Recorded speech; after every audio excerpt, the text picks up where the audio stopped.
South Africa, South Africa. Het die dood van onze hemel, het die diepte van ons ziel, door ons eeuwige gebergtes, waar die kranse antwoord geeft. Sounds the call to come together, and united we shall stand.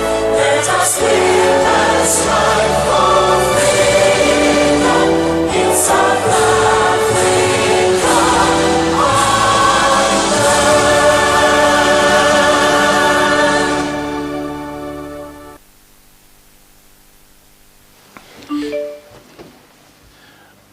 Thank you very much,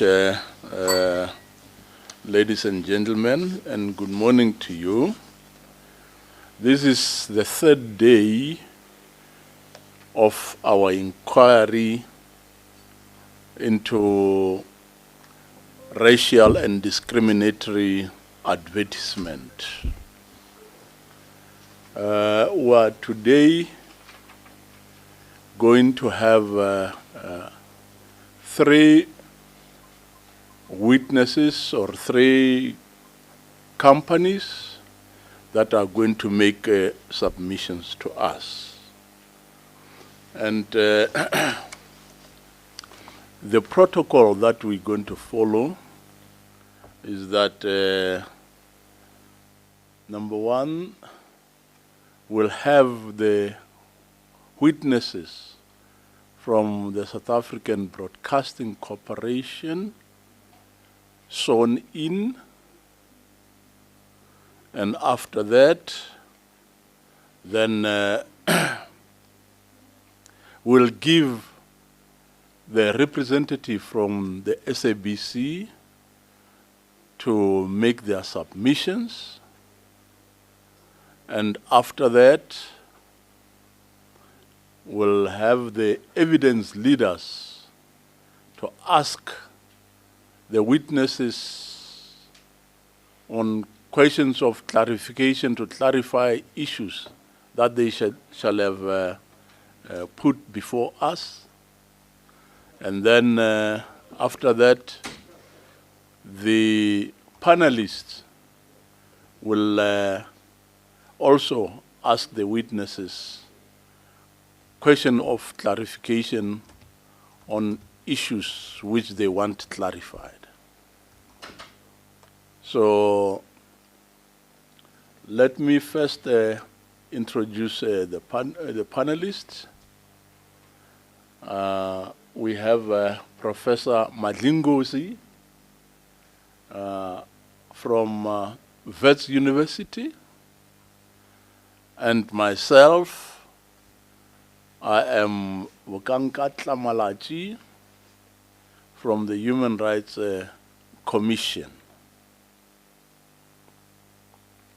So, without any waste of time, we'll like to have the representatives from SABC to be sworn in. I see we have got two representatives. Can you please, for record purposes, give your names?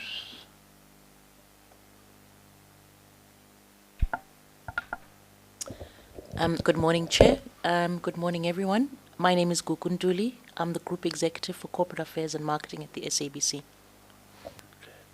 Thank you, Guku. Good morning, Chair, and good morning, Committee. My name is Regine Ngumalo. I'm the Group Executive for Sales, which involves media selling and buying, of course. Thank you. Okay, thank you very much. I will now would like to administer an oath to have you sworn in before you can make your submission. So I'll start with you, Guguntuli. For record purposes, can you again say your names in full?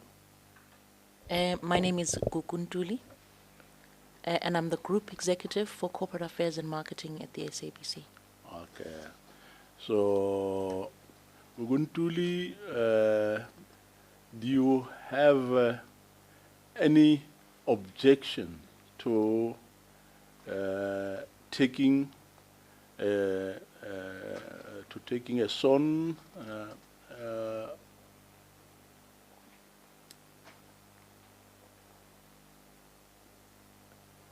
to make a son affidavit, to make an oath? I do not, Chair. You do not. So if you don't, do you confirm that what you'll say will be the truth and the truth only? And if it is so, raise your right hand and so say, "Help me God." So help me God. Thank you. And then Regi Ngumalo, do you have any objection to taking an oath? No, I don't, Chair. So if you don't, do you swear that everything that you say will be the truth only, and if it's so, say, "Help me God"? Raise your right hand and say, "Help me God." So help me God. Thank you. So, having been sworn in, I want to find out how are you going to make your submission? Is it Gugu who's going to start first, or is it Regi who's going to start first? What is your arrangement? Okay. Gugu, will you please, we're giving you all in all 20 minutes to make your submissions.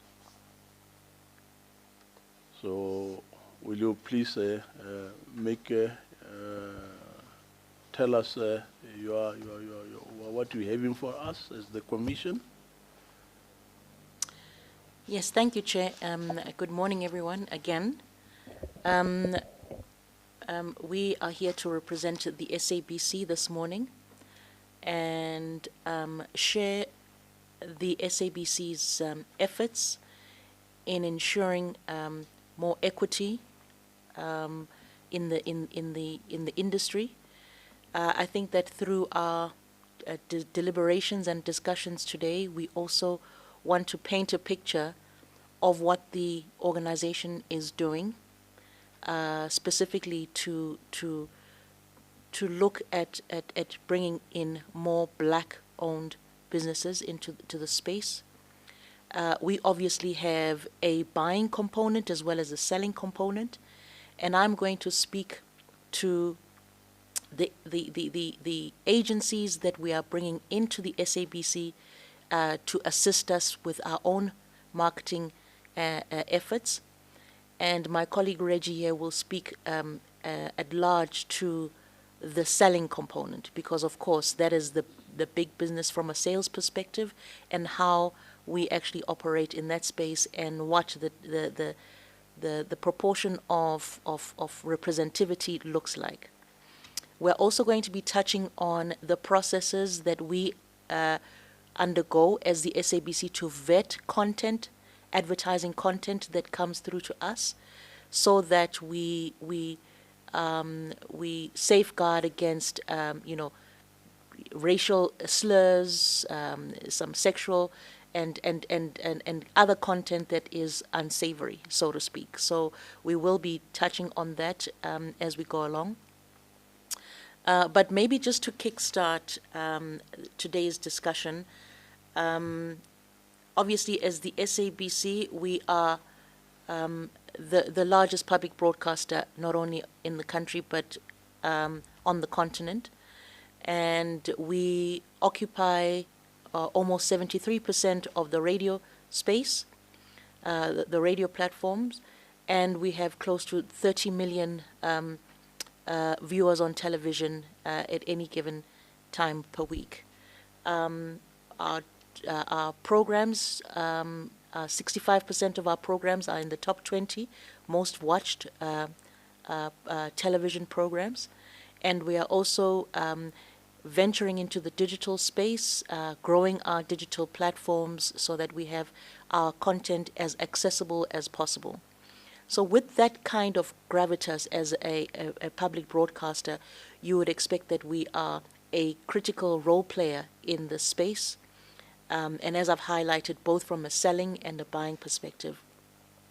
From a buying perspective, the SABC over the years has had various agencies come and go, but the past 5 or 6 years we really haven't appointed any agencies for reasons well known to the public.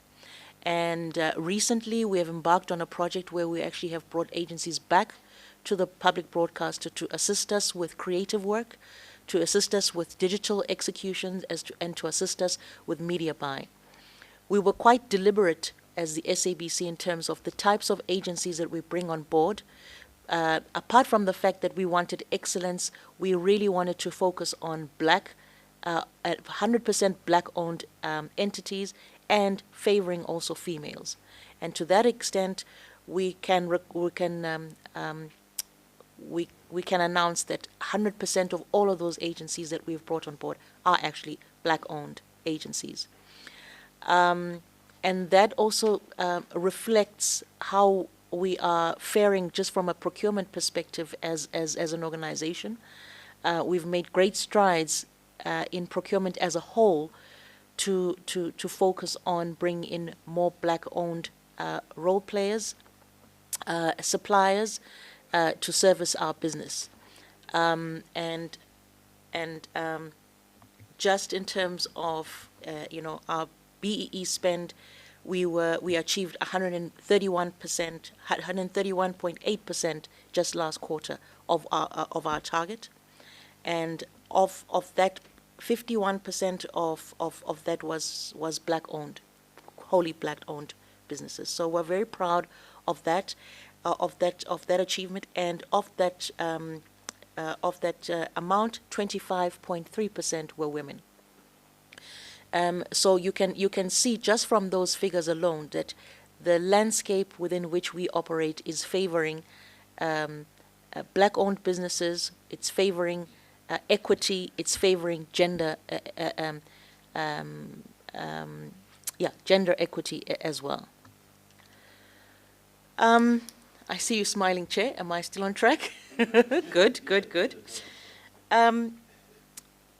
I think, in terms of painting a picture from an SABC perspective, we obviously have, we're an organization that receives a lot of interaction from the public, and to the points that have been raised by the Commission on racial discrimination, many of our complaints that are coming from the public are really to do with, content, whether it's maybe some news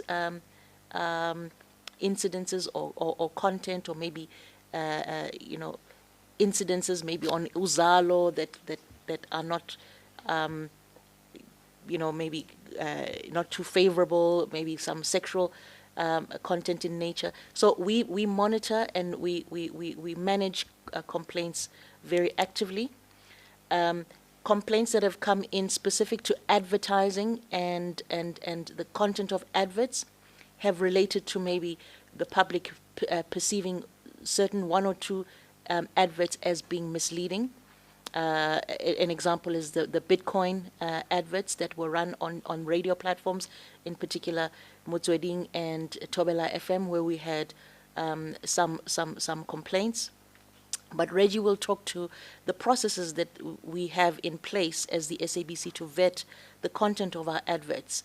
It's a stringent process, and really we do make sure that before everything airs, we are comfortable with its content, obviously guided by the advertising board and various other organizations that help us create or maintain certain standards. I think, Chair, from my end, really, that is really what I wanted to start with in terms of setting the scene. I don't know if there are any specific questions before I hand over to my colleague, Reggie. Thank you. Thank you very much. I think what we're going to do is we're not going to put questions now, but we'll let Reggie also, make his submission, and then after that, we'll put questions to both of you on your submissions. Ready to perhaps? I am, Chair. Okay, thank you. Thank you very much. Similarly, I just want to say, good morning to the panel and the committee. There's probably 3 submissions I want to make in addition to what my colleague has already spoken about.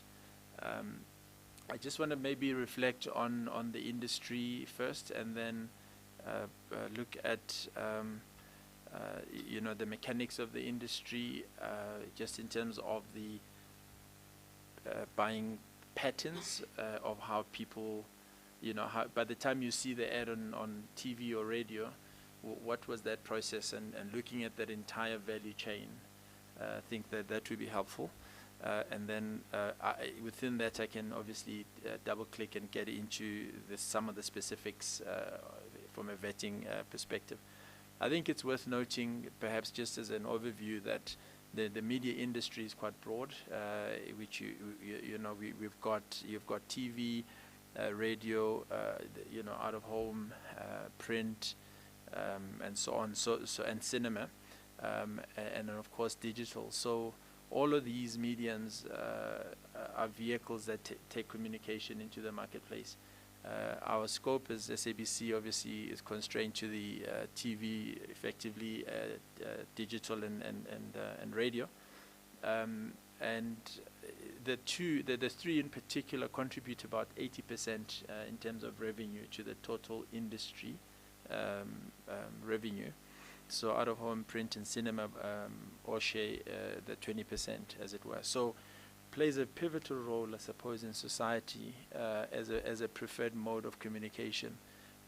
Not only in the advent, with the advent of fake news in the last little while, it's become, TV and radio and at least recognizable brands are important, such as ourselves, in giving the public assurance that whatever they're receiving has been vetted, has been qualified, is authentic. And can prove and can stand the test of time, as it were. So we take this function pretty seriously, based on the basis of that. So that's just a quick overview in terms of the industry.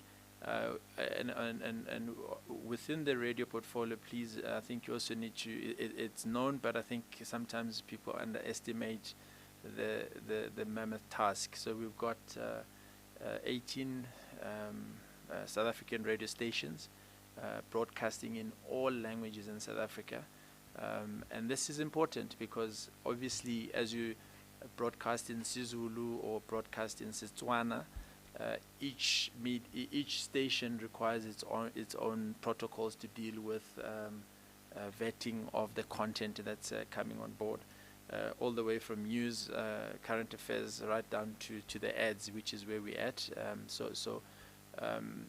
It's important to note that all the ads come to us in the different languages, and therefore looked at accordingly. The second part of my presentation that I wanted to give you a sense of before I get into the third one around vetting is just what is the value chain from creation to, call it, publication or publishing or broadcasting. And this is just an overview. The intention is not to be too thorough there, but It all begins with a client. It all begins with a brand manager or marketing manager saying, I have a brand strategy. I want to reach a particular market. I want to communicate with my target market, and then the brand manager would then put together a marketing brief of sorts. Sometimes it's specific. It depends on what their objectives are. So they may be wanting to highlight a particular brand, obviously, which they need to communicate to the marketplace. They've got to understand who they're communicating to in terms of psychographics, in terms of the demographics, etc. Youth profile, things like that, income profile, or rather age profile, income profile, and so on, so that they're then able to inform everything they do against that objective. The brief is then sent to the creative agencies.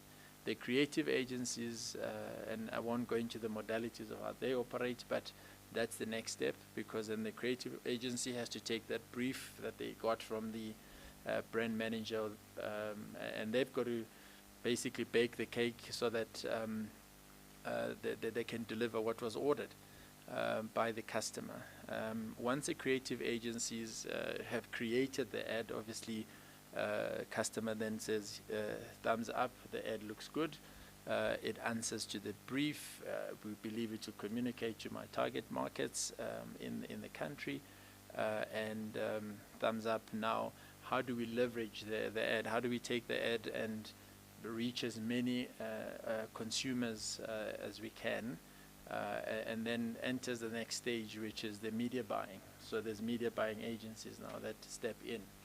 That activity is very different to obviously creative agency work. So the media buying then happens as almost like the last stage before it gets to the SABC or any other media owner for that matter.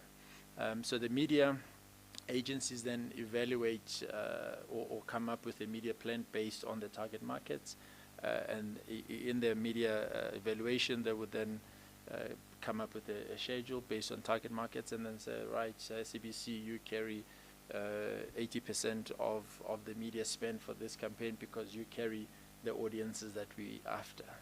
And by the way, these are the shows that you need to put it in because they're specific to a target market that they specifically want to reach. And then it enters SABC, right? So from a sales perspective, and I'm summarizing, colleagues, so from a sales perspective, obviously then we speak to the media agencies, we then agree on the right price and the right deal for the campaign, and that gets into the mechanics or into the engine room within the SABC. So at this point, I suppose I was just showing you the value chain, right? From brand all the way to our doorstep, and a sales deal is done, handshake. At this point enters the vetting process. So yes, your schedule is clear. Yes, you know where you want to be, what you want to do. Then the ad gets handed over to our ops team, and our ops team are geared up for both radio and TV. As I said, from a radio perspective, think about the radio stations that we have, all the languages. So the vetting team, we call them spotters. So our spotters are fluent. They speak the language in order for them to be able to validate Sivendas to Zulu to Xhosa, etc. So it's not a Zulu speaker trying to establish what's happening in another Sotho language ad, right? So that's the process. They get checked at that point. You obviously know this, and as I saw it in the terms of reference. We are self-regulating industry from an advertising perspective. So ASA has a clear guideline on what we look out for. Things that are clearly, that are like clear. Things like your language is the obscene language, swearing, those type of things get picked up. Is there any offense from a religious perspective? And from a sex perspective, is the ad jarring? You know, so because when you're driving and suddenly you hear an ad that is jarring, you may create an accident. So the creatives that create these ads cannot create something that is too disruptive for potentially the listener, and create problems for the listener as they go by. You know, it's drive time, it's breakfast shows, and people are stuck in you know, on the highways and the roads. So that's the job of that particular team, is just to filter and establish. And also, is the product backed by the right credentials? For instance, if you're selling a financial services product, are you a financial services provider? And if you are, we want that FSP number, so that you know, because there is accountability from that perspective.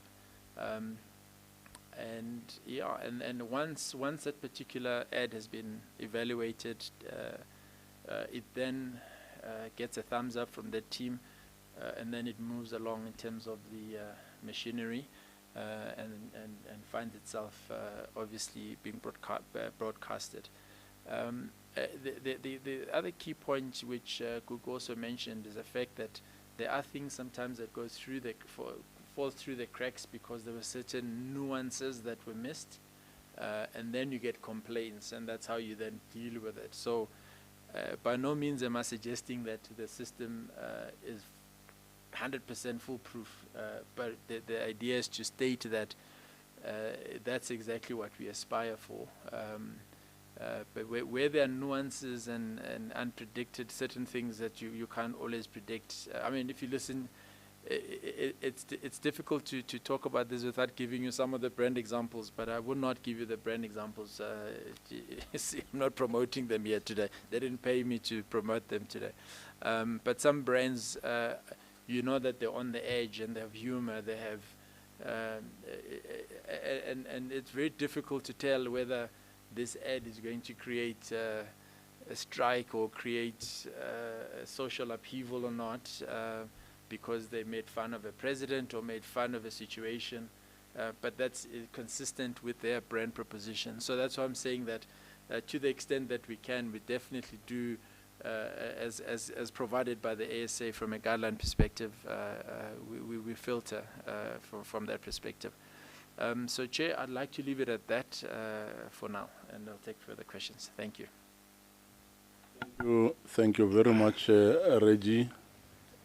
And now I'll ask the evidence leaders to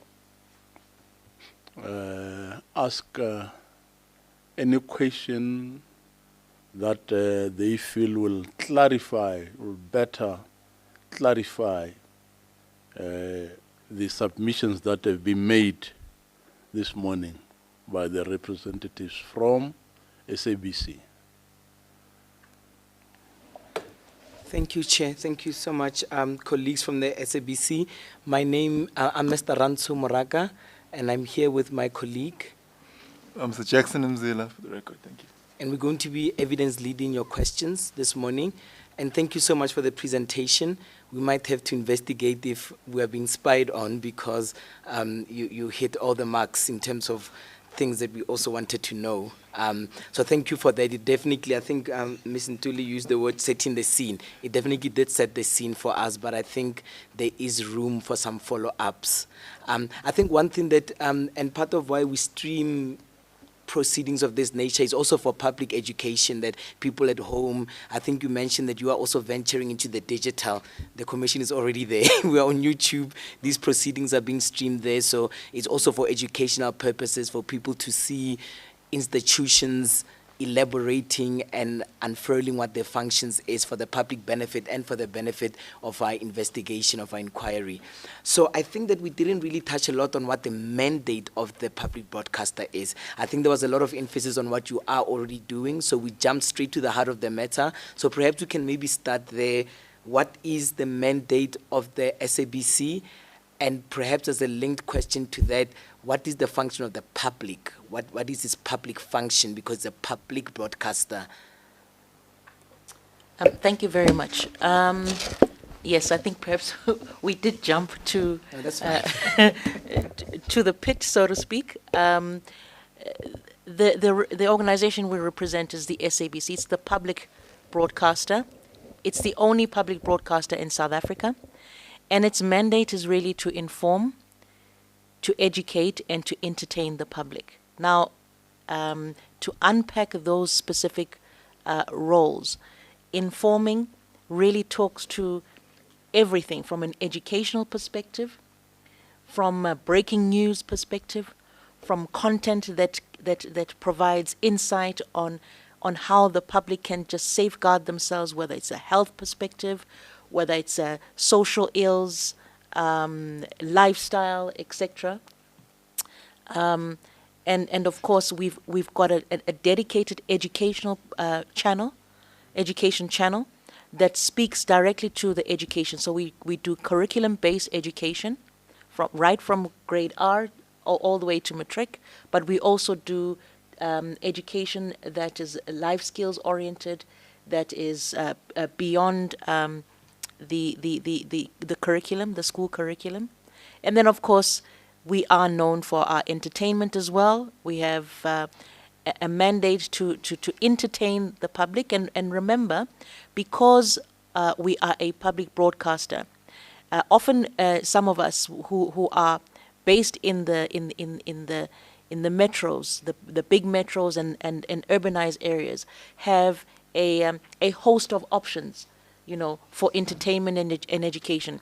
But if you are sitting in a rural setting, far flung parts of maybe Nkandla or whatever, you might have only your access to information and education might only be an SABC radio station, or in fact SABC television. So that is a function that not only are we mandated to fulfill, but that we pride ourselves of fulfilling.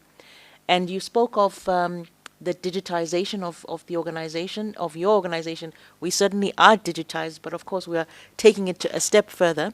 And the digitization component for us, it's not just about moving with the times, but it's really an issue of access, SABC being everywhere to everyone in the country. So really that is, in a nutshell, what our mandate is. Right. Thank you for that, ma'am. And perhaps, and then the question, perhaps you can touch on funding. There will be obviously questions where we reflect on how the SABC balance commercial concerns against the beautiful mandate that you've just put forward, which is to inform, to educate, to entertain.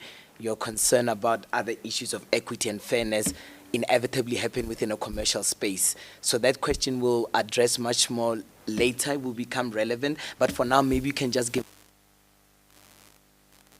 So where does money come from? How do you fund and sustain yourself as a It's a great question, and it's obviously been in the public space in terms of the unfunded mandate of the SABC. The SABC has a role, as I said, a mandate to inform, educate, and entertain the public. However, the majority of its funding is coming from commercial funding. So effectively, we have to, like all of our competitors, source our funds from commercial entities. I think we're only funded maybe 3% by government, and of course contributions from a TV license perspective, and then the rest is commercial. And Reggie can maybe talk in detail to that, but essentially we are occupying we are playing a role, a function of providing an essential service to our public. However, we have to generate the revenue ourselves to be able to do that. All right, thank you, Ms. Ntuli. We'll come back to this question about commercial. I just wanted us to just, the 3%, in our research, we had suspected that it might be much more than that, but they will be informative for our next question. So a lot of your submissions talked about the transformation endeavors that the SABC have been involved 100% owned and that are of gender parity in terms of their composition.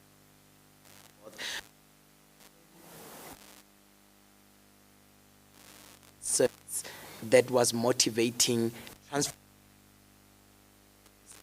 choices around black ownership and so forth. What had inspired that in terms of how the landscape of the industry was looking, or how the concern of the organization was going? Well, I think as a public entity, it's important to reflect what the public looks like as a start. If the SABC does not have a deliberate stance around empowering black-owned businesses, particularly in the media space, then who do we expect to do that? So we've got to lead by example, and for us it was not just deliberate in terms of being a wholly black-owned, but we were looking for agencies that have really made a mark, that are black-owned in this space. So yes, it was deliberate. It was talking to the public responsibility that we have to empower, to ensure that our service providers reflect the society that we are in as South Africans, and without compromising excellence, without compromising quality. Thank you for that. So our investigations is actually quite particular, thankfully, because I understand it's a broad mandate, right? You mentioned the news and television and educational programs like life orientation and so forth, but I suppose ads is what punctuates all of that, right? You're watching Generation, an ad comes, and then another ad and so forth. So with particularity on the ads, does the black ownership and those transformation policies, do they translate? Do you find that they translate to ad content that also meets those representational issues that concern you at the level of the composition of the agencies? So do black-owned companies create progressive advertising? If I can step in on that. Please, thank you. Yeah, so we've got, maybe from a intro perspective where that's concerned, our composition of customers, black-owned media agencies, roughly about 12%, and these I'm talking 100% black-owned. And then the number extends when you look at the balance where you have the 25% component, i.e. the BEE compliant agencies. So the number is much larger. But I think just from a purist perspective, it was important to highlight that we're sitting at about 12% at that level from a black agency point of view. Now, your question about the impact or the role of the actual ads, do they translate, etc. Remember that I am right at the end of the value chain. The brand manager decides what they want to advertise, and then they appoint the different agencies from a media buying perspective, creative, and then the media buying, and then of course on my platform. So there is no such policy or such thinking that says no, because you are white wholly owned agency, I will not take your work or your business. But what is more, I think what's important is that we have strategies to encourage more black agencies, and we've created an environment in terms of the deals, first-time advertisers, and there's other deal structures that we've created that we have to encourage, and from a credit policy perspective as well. Those are some of the details that we do to encourage the black media buying agencies to play in this particular space. Thanks. Thank you, sir. Can you go a little bit, maybe explain a little bit more detail, at least in one of those strategies? Because that's interesting, just about, I guess, the institutional practice or just the criteria you use. You talked about first-time advertisers, or composition of ownership is one of them. Can you maybe go into detail with one of them? All right. So in terms of an advertiser, they're commercial. It's fair to state that they are commercialities that are important before you can do business with anybody. All right. So credit vetting, just regardless of your color, credit vetting is important.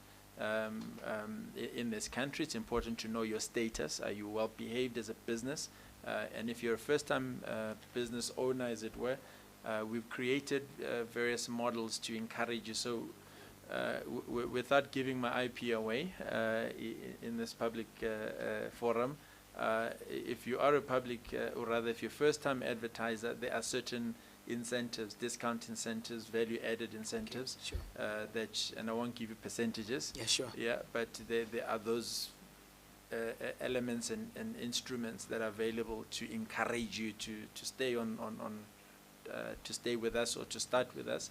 As I said, from a credit policy perspective, there's also some nuances that we utilize to assist you get into the business.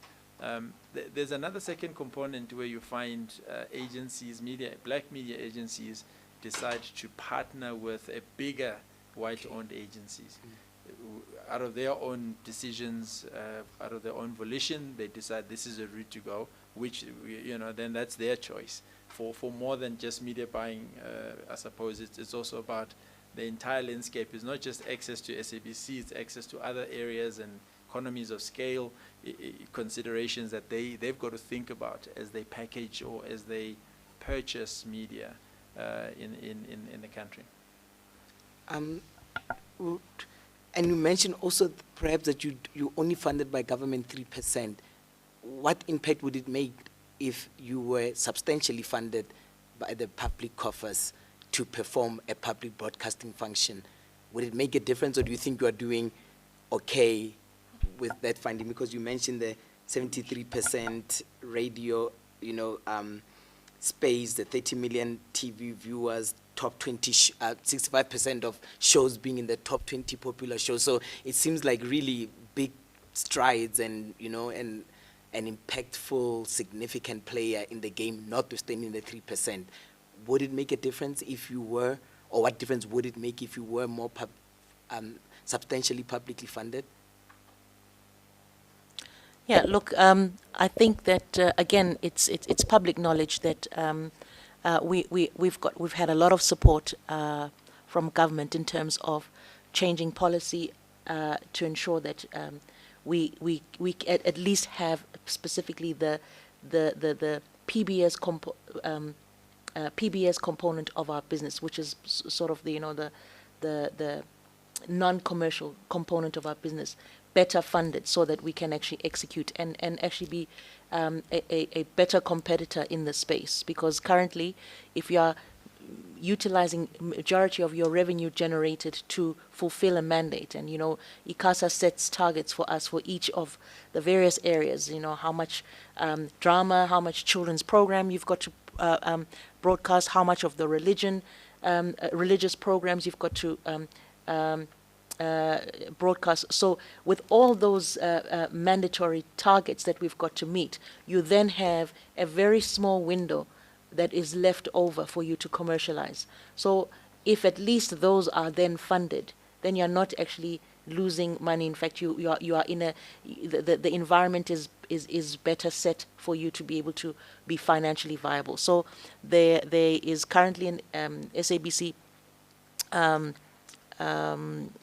bill that is currently being reviewed, and hopefully through some other legislative changes, we should have far more support than we have had for those mandatory activities and responsibilities that the SABC has.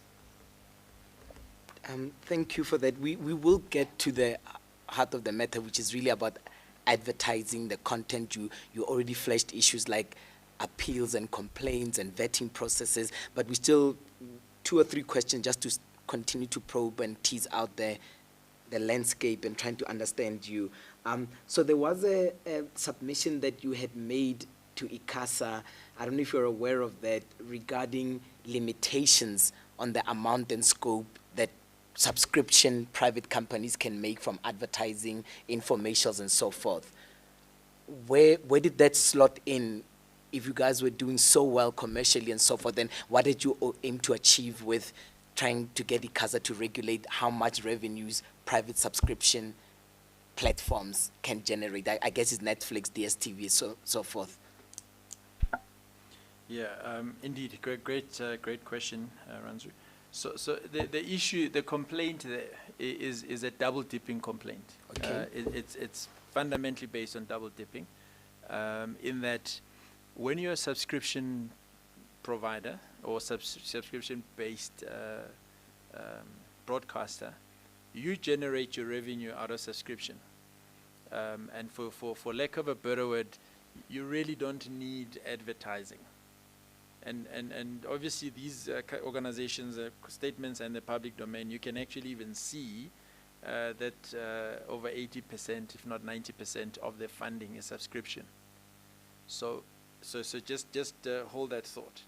Then you've got a free-to-air environment where you are now, you are expected to generate revenue out of advertising only because you don't have subscription. Okay, so that's the first part of the problem.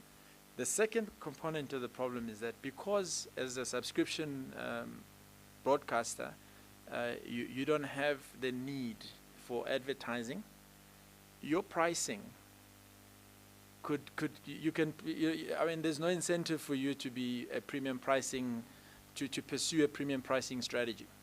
Yeah, you don't have to charge a rand for the unit. You can charge 20 cents. You don't need it. It's just on top of for the service for sure. So it can't be free. Let's charge. And then free to air. This is your livelihood. This is your only livelihood. And so price dynamics impact erode that particular component, because your competitor does not need advertising, so they can play around with pricing, you know, at your detriment, as it were. So that's where the thinking comes from in that regard. Okay, so just to paraphrase, so if somebody is paying subscription for 500 rand every month and sorry, thank you. So just to paraphrase, there are platforms where people pay subscription. They may have 5 million subscribers. Every month they get money from those subscribers versus yourself who get your because nobody pays except the TV licenses. Nobody pays subscription. Therefore, you get your revenues from advertising, right? That's what you explained. So how do you balance your public mandate to inform and educate against those market pressures, those commercial pressures? I think we already said we'd get to that question. What are the challenges of discharging the mandate to inform, to educate, to be very particular about the ads that you want, even if an ad is, I think Ms. Ntuli used the word unsavory, having to choose an unsavory ad that makes money versus rejecting it because it doesn't fit with the ethos and then attracting commercial risk in terms of your competitiveness. Do you face those challenges and how do you navigate them? No. If an ad is unsavory, it doesn't make it to our platform, at least if it's obviously explicitly unsavory, if you will. So regardless of our commercial imperatives, it just ain't going to go past a particular point. Okay, so I think that point needs to be made. The point about obviously the funding imperatives and the importance as it relates to mandate programs is that, think about it, when you the business of advertising is about audiences, and that's the currency. So how many people are watching your program is what you are then selling to advertisers. So the brand manager says, I want to reach 9 million, 10 million people per night. Then they come to Uzalo as an example, right? Because that's where the eyeballs are sitting for the advertiser. If on the other hand, given the mandate perspective, you've got a children's program, there are rules around children's program for obvious reasons, very good reasons. So, I mean, I don't want, even as a parent, I would not expect that we want to advertise alcohol in children's programs, sugary products, all of those issues. So it's justifiable and it makes sense. You know, you want to keep the children's environment as clinical as possible because, you know, to sustain our country and our children. But there's implications, because there's cost implications for the broadcaster, because that particular airtime or that particular slot costs money to broadcast. and somebody needs to pay for that activity explicitly. So the assumption is that your prime time, cross subsidizes other spots and other slots. That's the first assumption. The second assumption is that TV licenses, which you're highlighting, but the real issue is that compliance levels are very, very low in South Africa, sitting at about 12% as well. So very low for a country. If the compliance levels were high, we would absolutely bring, we'd be yeah, we really would be extending a lot more content, a lot more activity, etc., to protect and safeguard the mandate, the public mandate. So to inform costs money, right? And here's another area: news.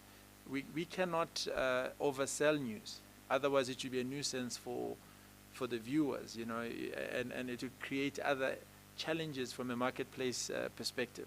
So it looks like someone bought your ad or bought this portion of news, etc. So we've got to balance editorial independence, and which in it has obviously embedded ethical considerations and so forth, and the cost to bring that particular service to the public.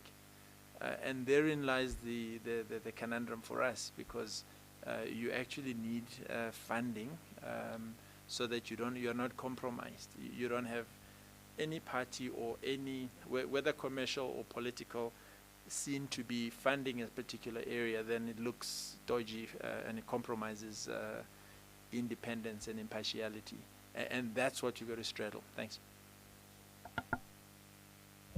Thanks for that, Mr. Ngumala. I've got a follow-up question just to that with regards to, you had mentioned prime slots. So I've got a follow-up question with regards to that to say, how do you then make a determination as to who advertises during your prime time slots? Is it a financial or commercial consideration, or is it from an equity point of view? How do you make that determination? Because also, while you're answering your question, think about small brands versus big brands. Say I'm a shoemaker and I want to advertise my shoes. It's a very small brand versus Nike, for instance. Who would you now, who would take the prime time slot? How would you come to that, balance those two brands? Thanks. Thanks, Jackson, for that question. So from to answer the question, who is prioritized in a particular slot, we don't prioritize any person. It is not driven by prioritization per se, except to say that you're a customer at that point. As a media buyer, you want to buy into that particular program. You determine where you want to go. But if you're a liquor brand, you can't determine you want to go into my children's program. I'll block you there. But in the prime time slot, it's an adult slot, so to speak, within the rules of ICASA, of course. So you can't have sexual content, so that's still not, that won't fly. But you know, X-rated content, but you certainly can do liquor, etc. In that particular area. But it is all driven by the brand and their target markets. They want to reach whoever they want to reach. So that's the first part. The second component is that in respect to big brand versus small brand, again, it's determined by the cost of the 30 seconds. So if your pocket can take 30 seconds, can afford the 30 seconds at that prime time, 200,000 rands for 30 seconds, for sure, come on board. So what do we do with the smaller brands to extend it a little bit better is that we often package the lesser quality, those who can't afford the prime time areas, is what you call shoulder time, which is effectively the non-prime time. So they have reduced rates because of the audience size as well. There are repeat programs that you have in the morning in terms of soapies, for instance, or omnibuses on the weekends. There are many environments, multiple environments, where you can still deliver your objectives, but it's fundamentally based on Fagimalo Zobon. So the more you invest, the better better placed you will be. Thanks. Thank you for that, sir. And maybe to take confidence, we are really trying to make a connection between what we've heard from other other witnesses who appeared before us. So on one side, you've got like a change in composition of companies. With black-owned, they are women, and that's the companies we go for. That's on the one side, right? But we're also trying to ascertain, well, it, and then when the prime spots come up, it's still the companies who are making an imprint doing that. So there isn't, and perhaps to put it easier, so there isn't a place where the SABC will say, you know what, in order to bring more awareness to this specific company, both for content and composition, we are going to specifically allocate a total of 1 minute across 4 hours of prime to specific companies whose revenues do not reach this level of the company. So you get what I'm saying? Rather than to say, well, it's competitive, if your pocket can take it, then you take it, because then it means we only address the one side, which is the structural. You know, if you can partner with Ogilvy and Mather, then you are lucky enough to make it during generation 32nd. But if you're still kind of a small business trying to make an imprint, perhaps advertising products that aren't that popular, you won't make that slots. So we're maybe trying to push the radical transformation agenda to say it takes money to achieve transformation. So the 30-second that costs 50,000 that one company can afford, another can't, but it can still justify a policy in which it's specifically reserved for those for those specific things. We do it when we do affirmative action, both merit and consideration of profile goes into the mixture. So do you maybe want to further unpack that?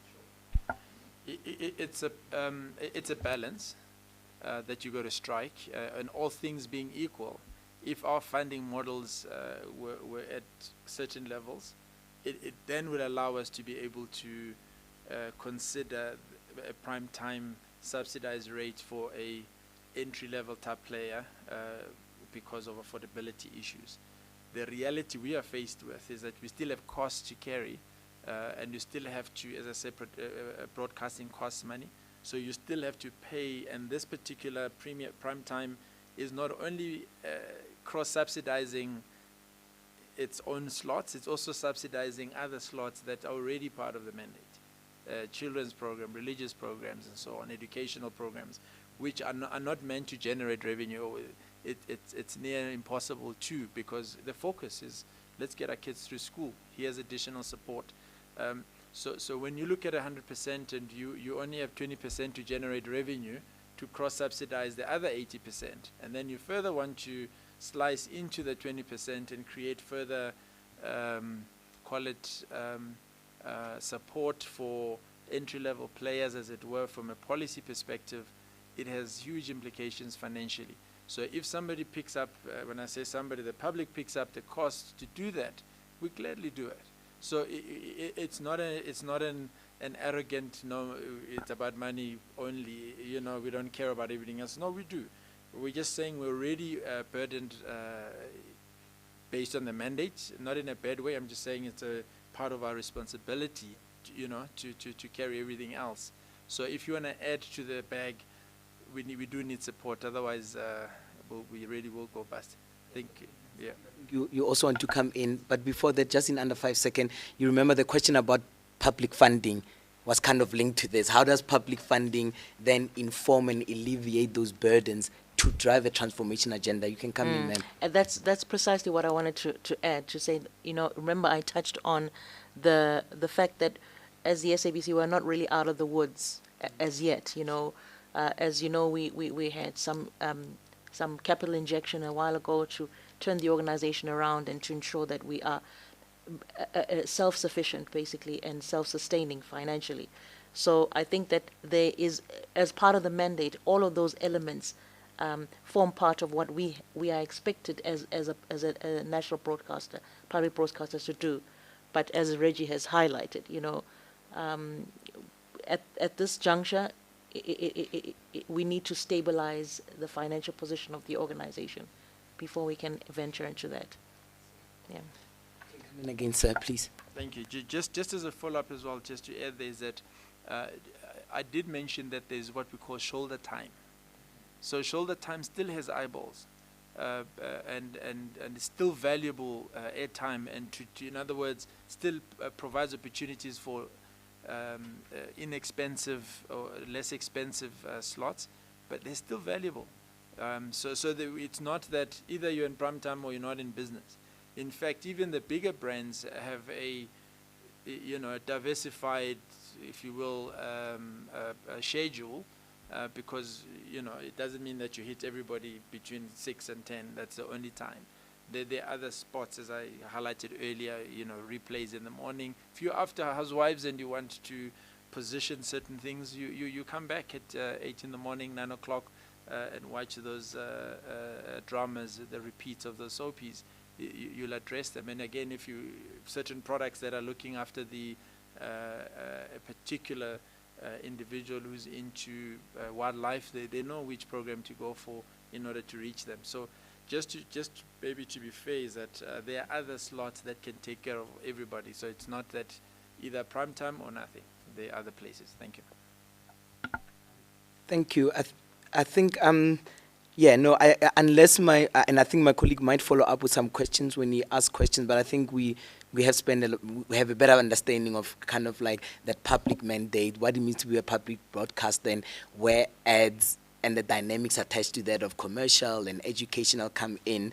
So I've got about maybe 3-4 questions left before I hand over to my colleague. And you will have seen from the terms of reference that we shared with you that this inquiry was largely inspired by ads. I mean, we say unsavory ads, so I suppose there are many ads that die even before they make it to screen. But of course, what triggered this inquiry is ads that still made it to screen, notwithstanding. You remember the hair product where the black hair was seen as damaged and the white hair was then the transformed better hair.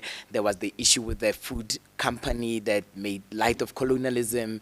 And then, of course, the clothing company about the coolest monkey on a shirt on a boy.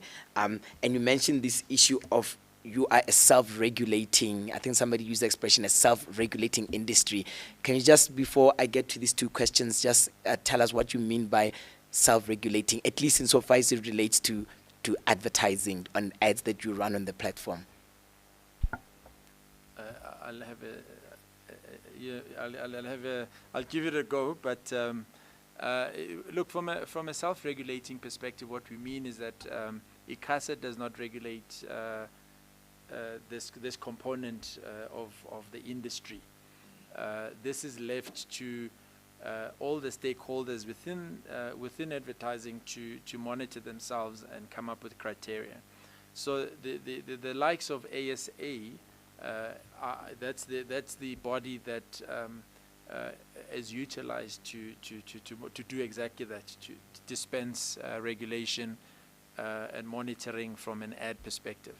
And it has also been taken to court on behalf of on behalf of clients that believe there needed to be advertising, because we've also blocked a lot of things based on the criteria we've all set ourselves, and been taken to court for blocking certain ads which were unsavory in our view. You couldn't prove that a person can bring a return of 500% in 3 months, those type of things. So they take us to court. There's some ads were claiming that you could lose X percentage kilograms in Y time.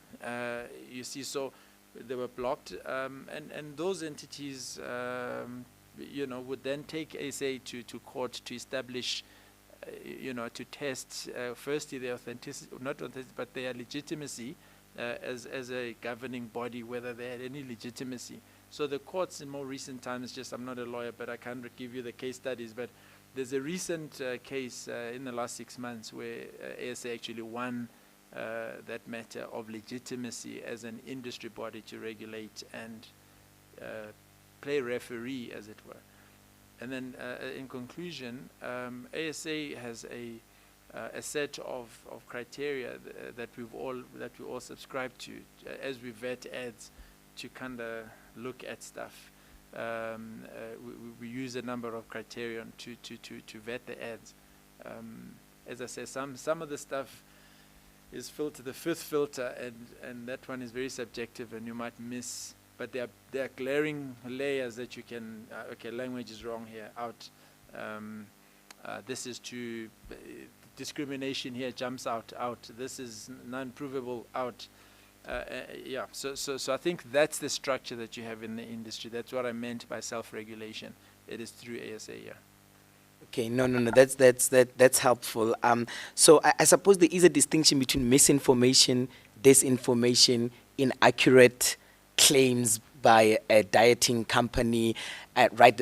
But I think that would be distinguishable to say racial discrimination, which is really at the heart of what we're investigating. Has some of the ads that you have blocked from airing specifically? Have you done so specifically on grounds that it was racially derogatory or insensitive or somehow, presented race in a way that just fell below the standards of what you thought was the ethos of the broadcaster? Absolutely. For cases where it's explicitly such, we block it, just like we would if there is sexual content and so on. So. It's that's what I was saying earlier, that it's a tough one as well, because there are nuances or innuendos in some instances that are not always easy to detect, as it were. Apart from feedback from the community, and then you kind of think, oh, okay, let's learn from this. And every time something falls through the crack, it becomes an opportunity to understand in future, how do you actually cross-check and double-check certain things? Yeah, thanks. And it's a big territory that you have. I mean, those are in, big statistics, the 73% of radio, 30 million viewers in any given week and so forth. What has been ads? Have they been ads that you have had to pull? That use the expression fall through the cracks. Have there been ads that went through the cracks that you have had to either pull from radio or from digital platforms or from television? Absolutely. So for instance, like I said, I cannot Yes. mention brands, but Yeah. there was an ad that did not speak, didn't come across in an appropriate manner in a particular language. One of the Limpopo-based stations, we pulled it because the community said, no, this is not our language. Whilst it sounded like this person is speaking is Venda, but the accents and the language, the nuances. So you've got, honestly, the community are great gatekeepers, particularly in all broadcasts. But generally, they are great gatekeepers. They keep you honest. The chiefs keep you honest, and the public keep you honest. They're actually right. And of course, you've got the BCC SA that. People can write, but long before it goes there, they call the stations very quickly, and we then pull ads. We do that a lot when it comes to attention, and we confirm that it doesn't make sense. We pull it. I think you remember there was an ad, one of the surnames, Mabena ad a while back. It might not be racialistic, but the family felt like, you just guys, what are you doing to our name? Pulled. Because there's sufficient, there's a significant complaint, so we're sensitive to the markets that we serve. Okay, and can you please share with the Commission just your reflection? So we are seeing a different strand of witnesses, black agencies, white-owned agencies, regulators, you mentioned the BCCSA and so forth. What has been the institution's reflection in terms of, and maybe you don't have to give us a broad one, maybe let's focus on agencies and those people produce their creative works for you. Do you feel that the environment where the creative space environment where the agencies play, are they receptive, and do you feel they are playing ball in terms of supporting the broadcaster's mandate of educating, informing, multiple languages, and the larger responsibilities beyond just you as a client? I mean, they have to do what the client asks, but do you find that even they are transforming and there's a language beyond just client relationship geared towards, discouraging racial discrimination and promoting transformation and so forth? Yeah, I think it really does depend on the brief that you've given the agencies. But in large, an agency that is wholly black tends to understand those nuances of your audiences that you're actually, for example, the ALS platforms, the African language platforms. If you've got a wholly black agency, they probably grew up in those settings, and they understand the nuances that sometimes are difficult to quantify otherwise. You've got to live it and be it. And so it actually it makes the quality of your of the reverts a lot more interesting, because they get it, you know. Not all the time, I must say, not all the time. It also varies from agency to agency. But the clever language and nuances that speak specifically to certain racial groups or demographic groups tend to be better articulated. And that's certainly the experience that we're finding now with agencies that we've brought on board. Yeah. Thank you. I think as investigators, that's interesting for us, right? Because we are trying to do precisely that when you transform composition of industries and you have a diversity of voices, because often when these ads happen, one of the things the public will say is that, where were the black people in the room? Like, how it could not have happened had they been black people. So would you say that there really is a benefit and a substantive benefit that directly informs the shape of content based on, say, the racial makeup of the companies, precisely because of those nuances? I think if you've got agencies that are committed to what you want to see, we also, as the SABC, have to take responsibility for what we get back from the reverts. So, for example, if I see something is completely way out and it isn't what is going to be reflecting us as an organization to our audiences, I've got to correct that. And so I think that as long as the agencies are keen to take direction, they are authentic about what they bring, I think absolutely. As I say, certainly now we're seeing that the richness that's coming from certain agencies that are very grounded in the communities that they operate from, and they are bringing that out into the creative that we're seeing from them, which for us is critical, because if we are largely serving a South Africa that has, as Reggie highlighted, that has 18 radio stations, public broadcasting radio stations, and 11 languages and so forth, it's important that we have creatives that actually understand that landscape and can reflect what resonates with those individuals. Okay, great. You can come in, Mr. Nomala. Yeah, just to add, I think, to the discussion, remember we're also sitting in a global economy. And this is where you also see it play out beautifully in some instances, is that obviously you've got a global brand that has a global strategy, and there is a clear appreciation now that you've got to actually localize international content. Mm-hmm. Right, so that, because this is where the nuances start kicking in as well. Of course. Right, so yeah. A particular sign in one country means I'm okay, in another country it's a swear word.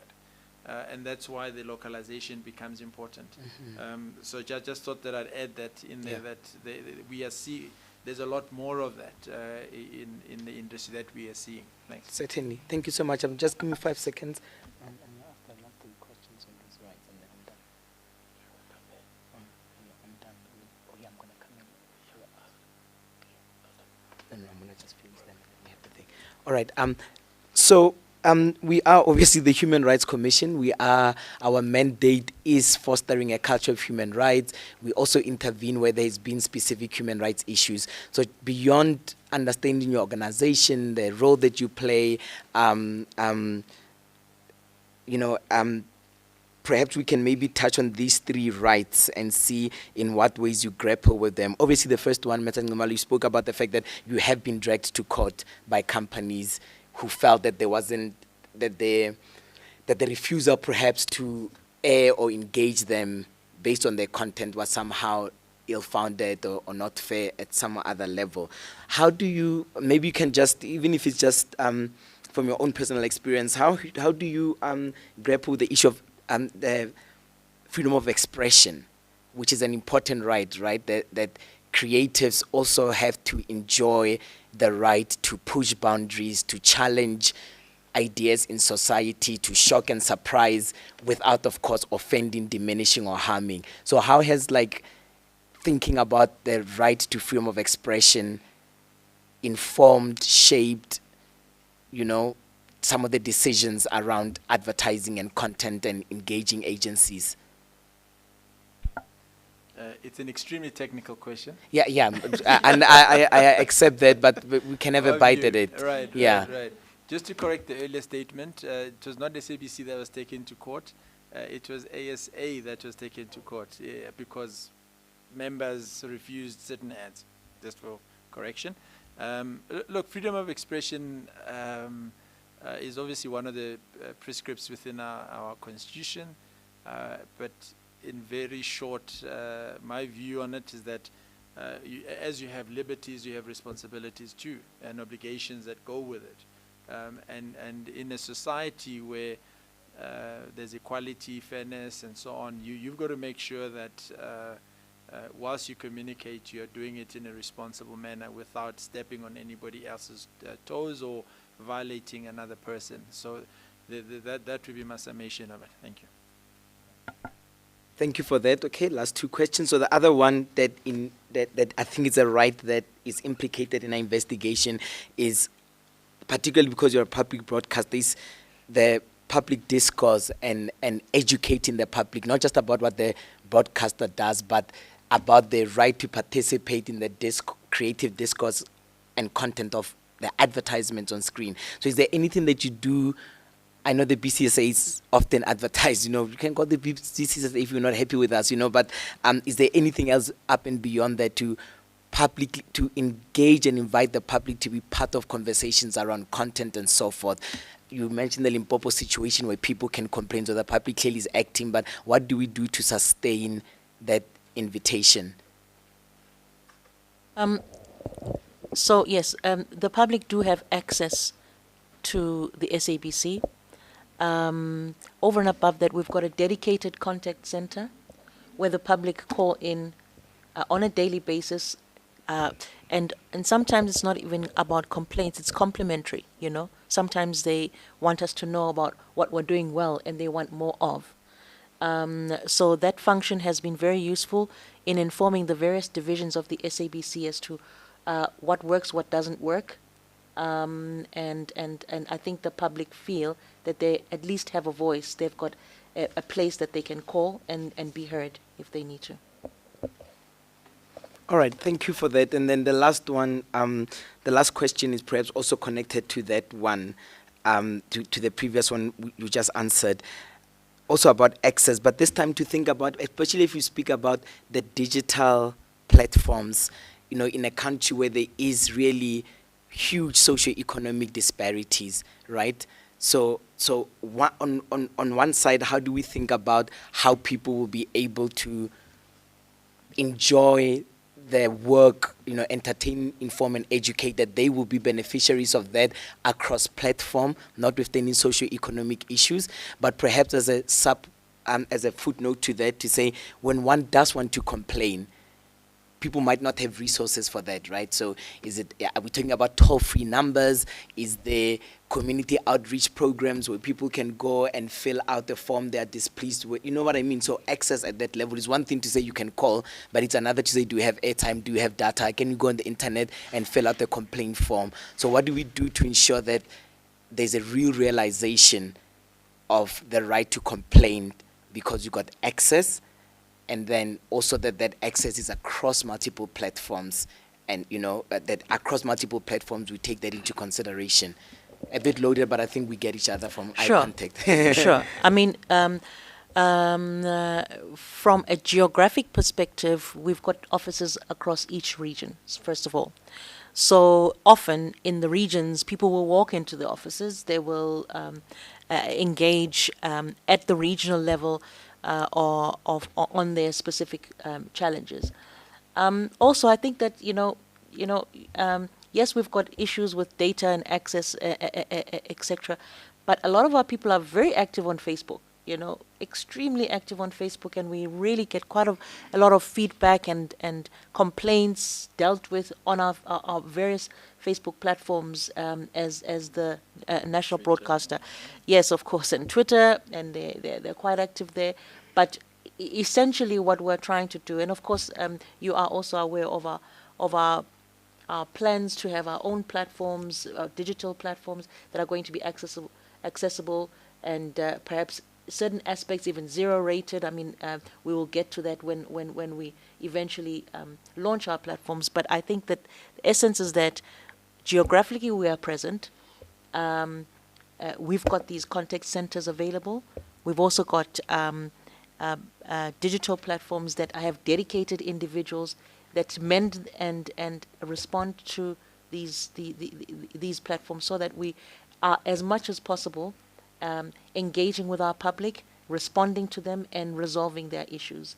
And it is a critical role, I must highlight, because, for example, my number is public, and anyone in the public calls me, and people often do, complaining about whatever the issues are, very personal issues, and then I have to find someone within the SABC to direct them to, maybe they want to speak to someone at news, or they want to speak to a current affairs show to air their issues. So I think that from an accessibility perspective, we certainly we aspire to be as accessible as possible.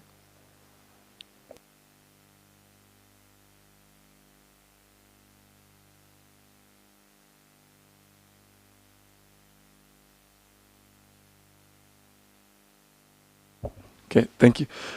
Also, have a few questions. So in terms of adverts, I think you had mentioned earlier that there's those adverts that are not, never make it to, they'll never aired for various reasons, right? So I'm assuming one of those adverts will be related to, maybe there was unfair discrimination in that advert that was identified by the vetting spotters, as you call them. So do you have that record? Like, do you keep a report whereby there were adverts that were brought to your attention, or that you refused to air because they contained like very offensive content? And if so, do you simply refuse to air the adverts and you compile them in a report and leave it there, or do you refer those adverts to an external body for further investigation? Because I've been in the commission for a while. I haven't received any such complaints, maybe from the SABC, or any referrals from the SABC to say we had, someone approached us with an advert, and we are of the view that it contains unfair discrimination or hate speech, or so, because that would help us as well, because people say that out of 10 million adverts that have been advertised in the past 10 years in South Africa, only 2 or 3 contain unfair discrimination.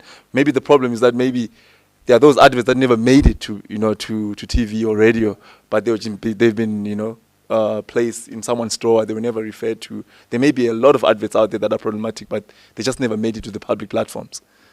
So yeah, just wonder, how do you now deal with that? Sure. Yeah. Do we keep a record of those that we've rejected?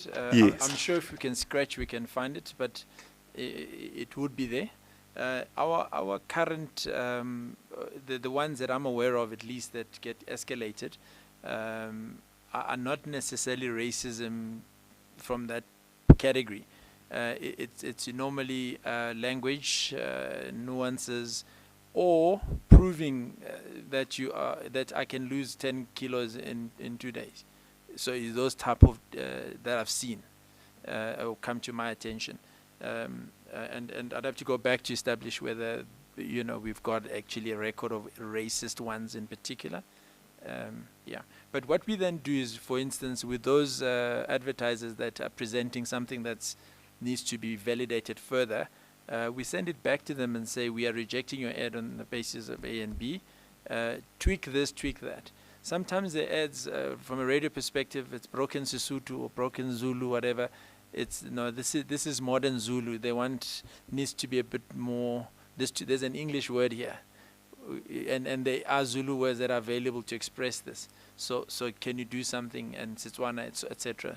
So that's been that's what I come across a lot more, than racist ones. I can't recall seeing anything racist that are rejected, but we can scratch our database on that. Yeah. No, thank you, Mr. Ngomala. So you'll be open at least to referring some problematic adverts that you come across to maybe to us or any other regulator.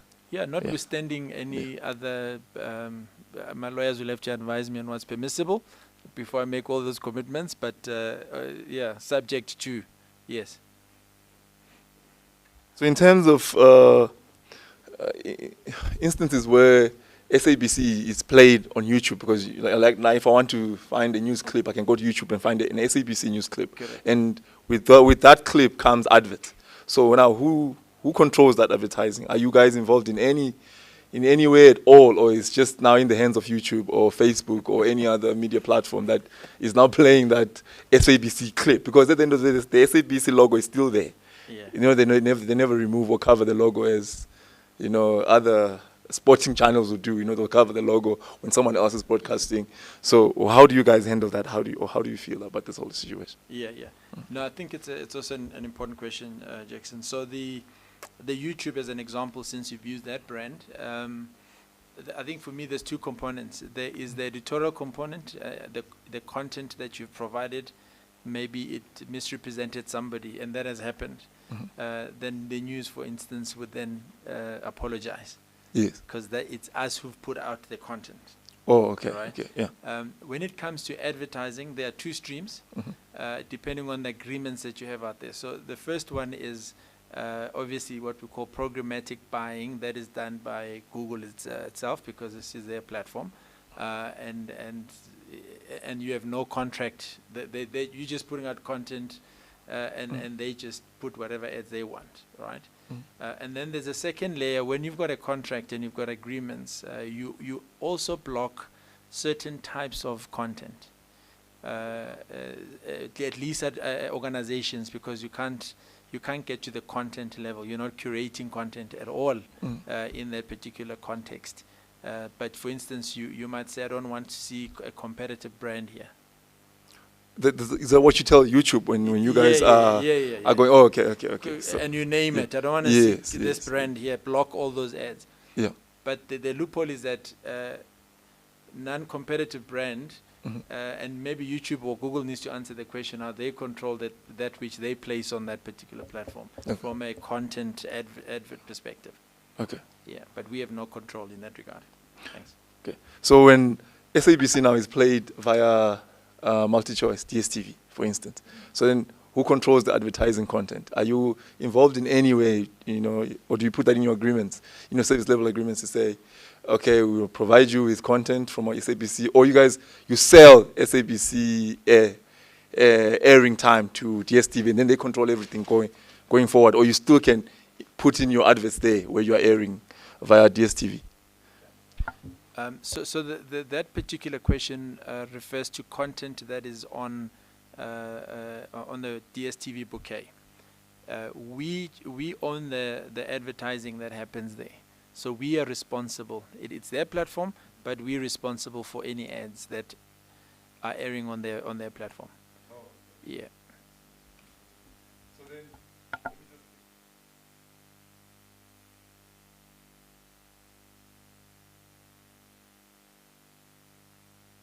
sorry. So, you know, let's say elections are coming up. We are maybe, say, we are 2 months before elections are coming up. And you know that there's competition now between political parties. They're competing, you're trying to get votes. So we need to air our adverts, our political adverts. And they're all competing for prime slots. And obviously, you know that different political parties can afford, you know, the affordability is different. It depends on who's comfortable to disclose who their funder is. So that's how that drives who advertises during prime time. So now, if all political parties now approach SABC and say we all want prime time slots, but I've got 20,000. The smaller political party says I've got only 2,000, but I also want a prime time slot.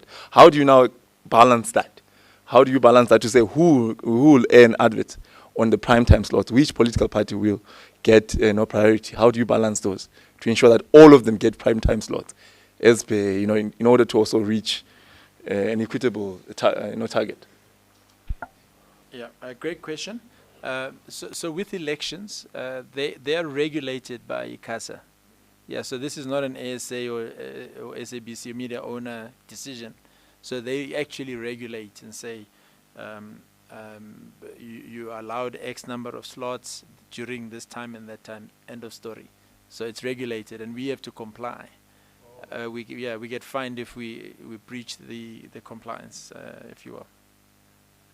Also, if now ICASA was, so if we were to make maybe a recommendation to say ICASA must also, in the same breath, regulate the amount of small players to also be included in the prime slots, would that something that will would affect, would something that you would go against? Because I'm just trying to see how these guys make it to prime time with their limited budgets. Because now it's no longer a budgetary issue. It's now another, it's a regulatory issue now. So if we're to say the small time players come in, ICASA, please ensure that during prime time, 30 seconds is given to these small brands. Was that something that you would be open to or opposed? I think the two questions. Let me attempt the one. Then please come in. The political parties, they still need to pay. Yeah. So it's not just you're allocated and therefore a free ride. They still need to pay. So I was saying that let's say they can't afford the same amount. I was trying to play with that to say political parties. I was saying, obviously, all of them, they've got different, they don't have the same resources, so to speak. You find COP has got 20,000 members, so whatever they get, what they get from the IEC is always going to be slightly lesser than what maybe the ANC, for instance, as a ruling party would get. So I don't think they will have the same amount, of money to pay for slots that like the ANC. So how do you balance that? And you said it's regulated, you give them slots. Is there a financial consideration that you look at as well to say, if you want prime time slot, it's 50,000. That cuts across all political parties. Do you do that? That's what I wanted to. Sure. Maybe, yeah. So, and then I'll ask you to step in. Also remember that with elections, there's also IEC that's involved, and there's funding that's allocated for political parties for the elections, which is why, which is why then we are allocating. Yeah, it flows from the IEC. Yeah. Cool. Exactly what I wanted to say. And also, I mean, we are obligated to make sure that the elections are as free and fair as possible. And so that would mean we have to ensure that we accommodate as many contending parties as possible so that the public really has sight of all various parties and choice, essentially. So, yeah. Oh, okay. No, I was always the question. Okay, cool.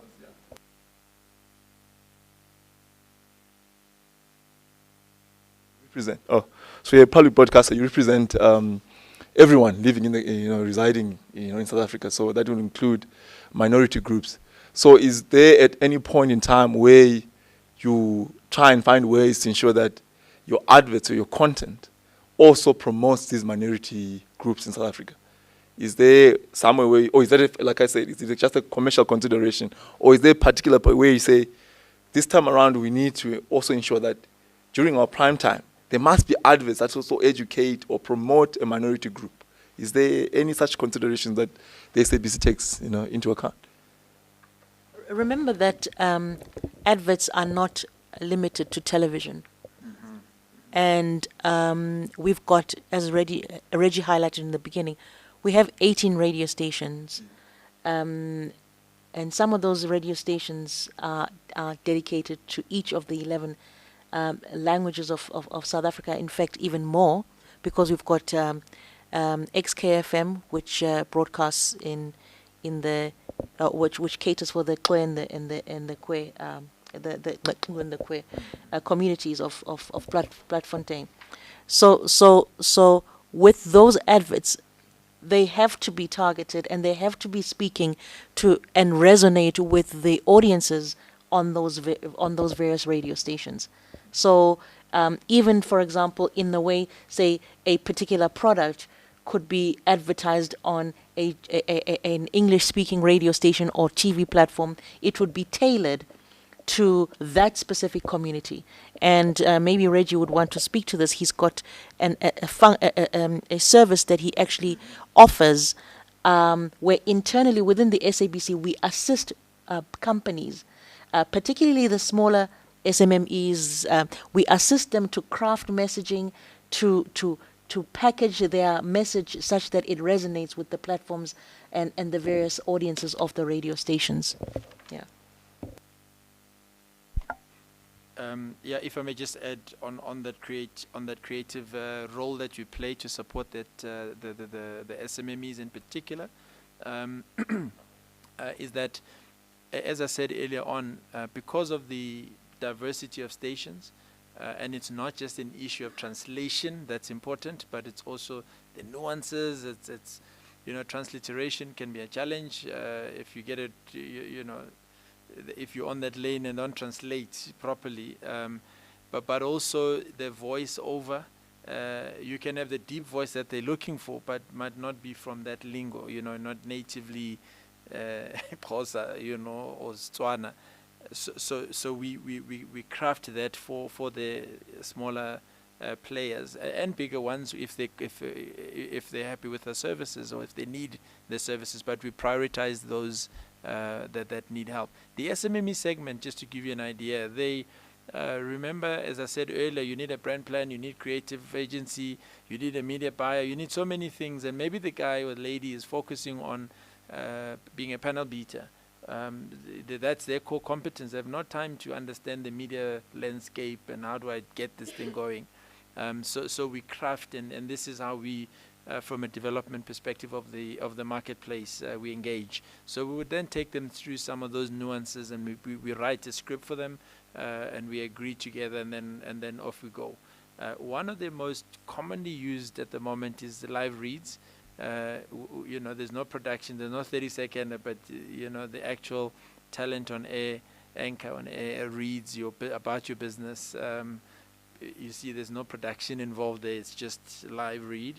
But for those that want to, extend their brands and live and be available longer or have recurring adverts, we encourage it. Let's create an ad for you, 30-second for radio for your particular region. And so that's how we try and deal and assist. And we do this this covers therefore all your minority groups, so that so no one is excluded. You're not dealing only in English or Afrikaans, etc. So it's everybody. Thank you. Yeah, thank you very much, and Mr. Tuli and Mr. Nxumalo. I think it covers. I think my next question, my follow-up questions, I think they were covered by your explanation there. So I want to take you back to another question. It's similar to a question that I asked before with regards to complaints. So say we have aired something, a program or an advert, and then you receive a complaint. As a self-regulator, what do? You pull down the advert, and then what do you do next? What are any? Do you take any action against the person that has aired a problematic program or advert? What do you do there? What's the process? Okay, so I'll deal with the operational aspect, and then Cooks can please add additional PCSA, CCSA's process, which I don't necessarily engage in. So from an operational perspective, if there's a complaint, I gave you that Mabena ad as an example. Absolutely, we pull it, we speak and consult the brand owner and the media agency and say, colleagues, this is the feedback, pushback from the audiences. We view it as a serious matter. No brand manager wants their brands to be tarnished by brand, for their brand to be tarnished in any way. So they're very receptive to that type of action. Sometimes it messes up a campaign, because obviously you've got stock in store, you've got this campaign, now it must be pulled. It's irritating, but it's necessary if you want to be a long-term brand. So the process we take is, here's a complaint, Mr. Customer, here's an issue, and then we pull it off, and then Kuku comes in on the other processes. Yeah, there is obviously, I think Ntatira highlighted earlier, you do see the adverts, if there's something you don't like, please contact the PCCSA. And that process is quite rigorous. People submit to the PCCSA. We then have that case investigated. And some of those cases are thrown out because perhaps they were found there was no substance to that, but others hold, and they stand, and then the SABC is forced to either do something about it or if there was an individual who was involved to have some corrective measures implemented. But certainly, that process is very effective. It holds us accountable, and the audience or the public know how to maneuver. Yeah. I think for now, let me just allow my colleague, I think he wants to come back with follow-up questions.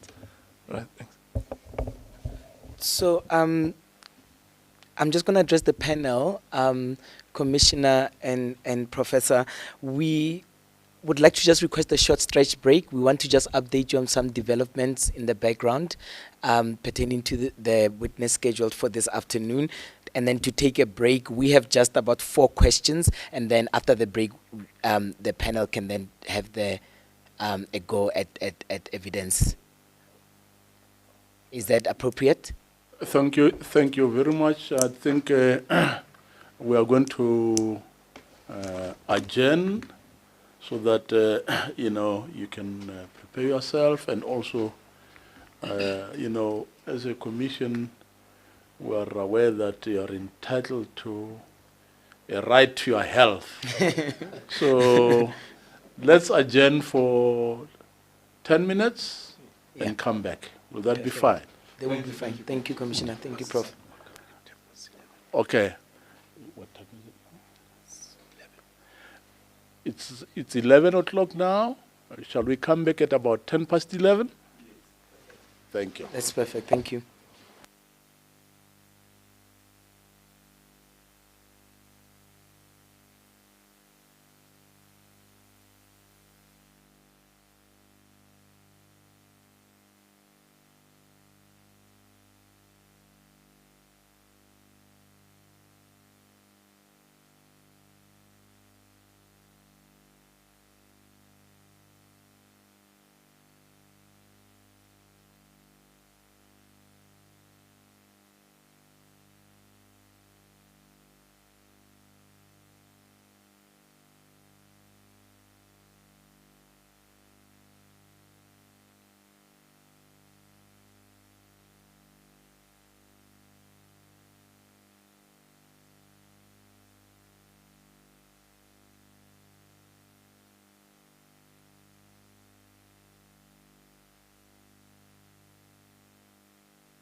resume now, and our two witnesses are still on the stand. So, and they've been duly sworn in.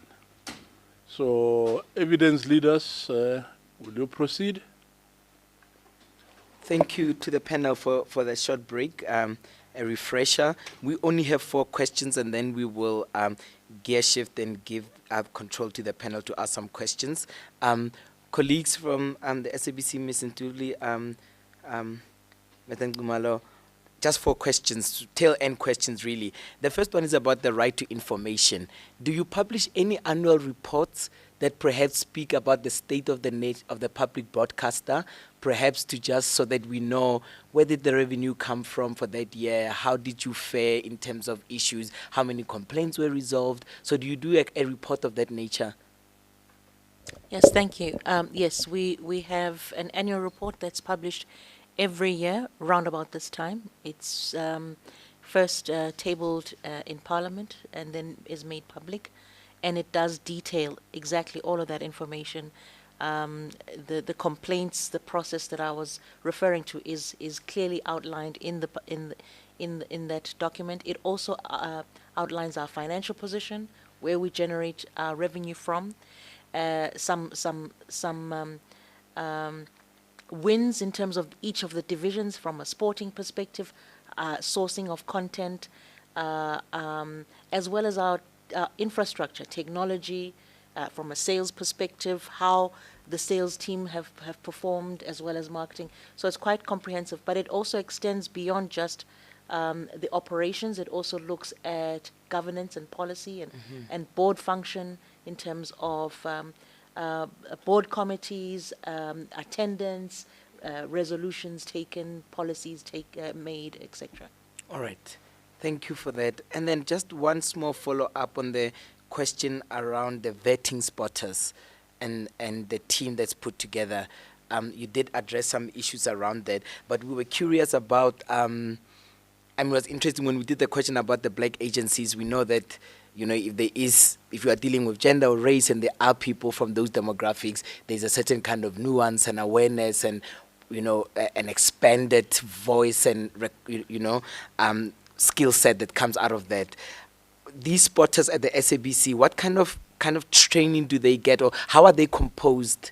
What is the composition of this team, and what kind of training do they get to gear them for the ability to, have that kind of nuance and so forth? Do they get diversity training?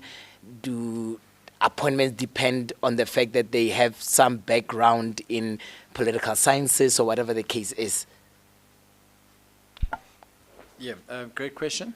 From a training perspective, obviously every role is advertised internally. So before you appoint a person, they need to bring certain skills to the party before being appointed.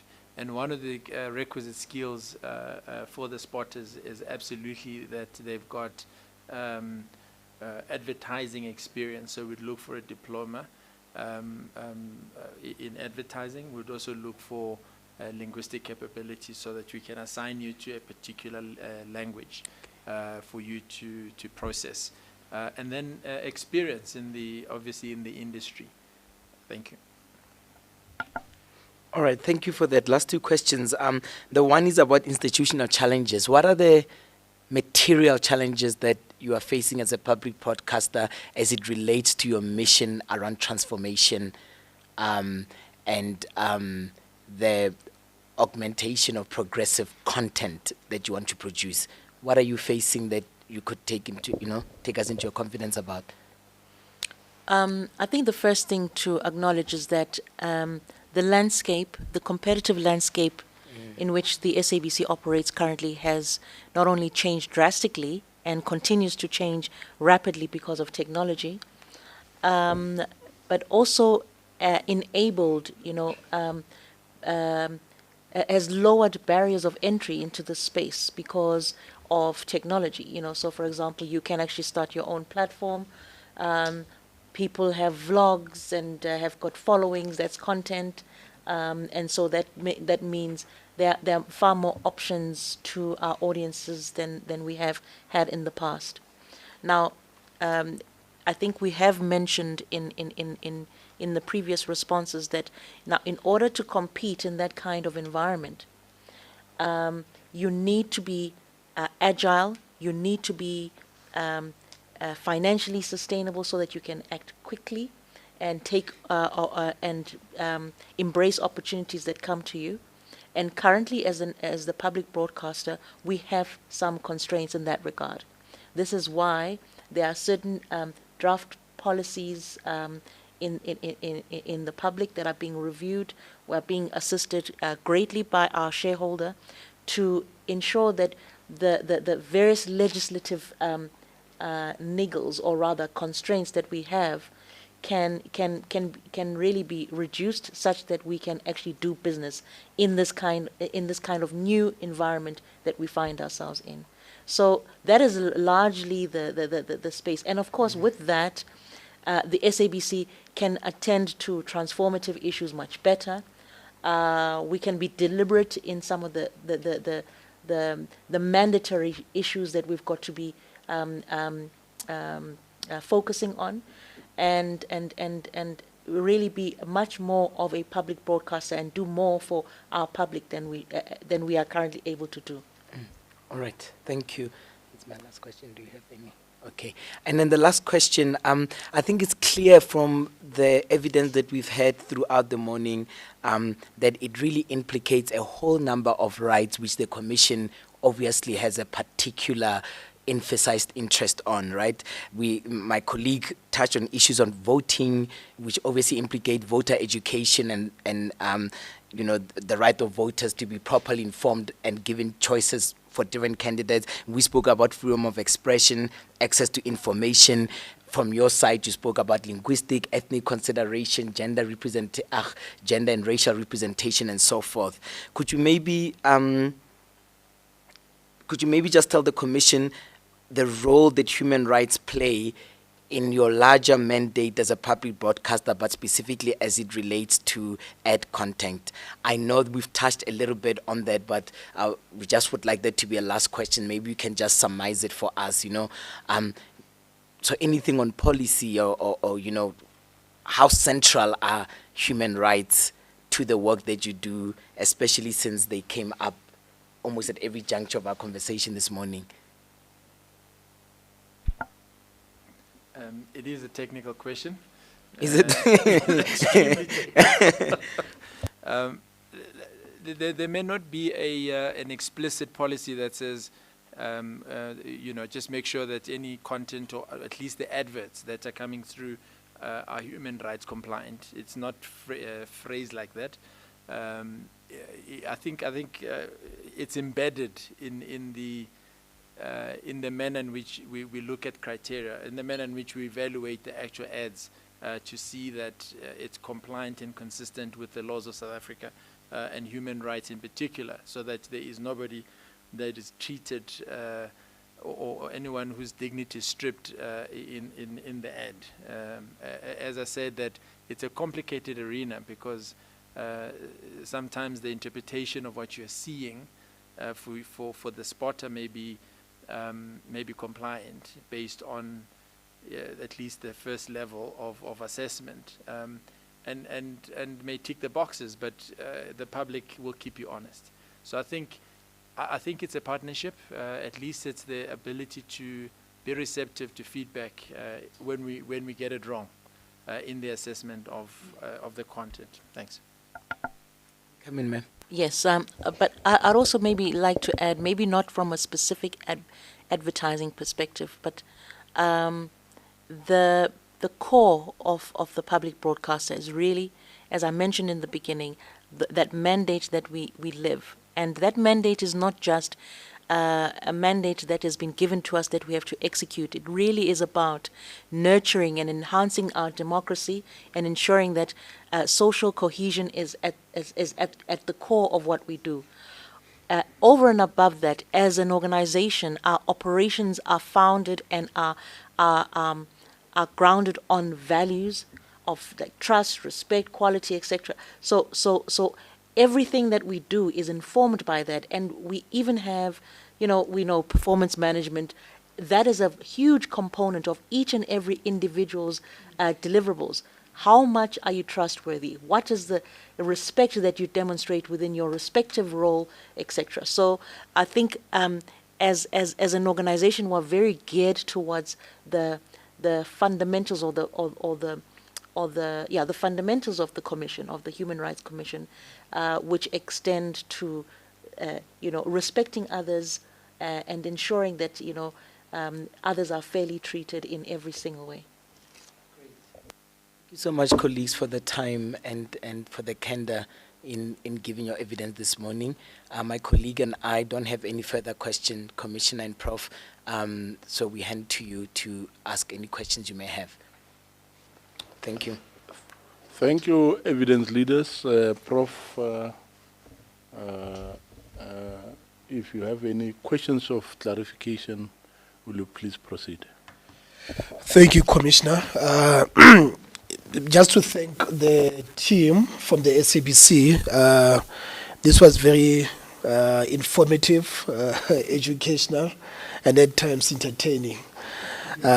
Commissioner, I worry about the job security of the spokespersons of the SABC because these executives can speak for themselves. Very comprehensive. So thank you for that. I just only have 3 questions, Commissioner. But perhaps just to start with a footnote, to express my disappointment that the SABC is not here today to flight these proceedings.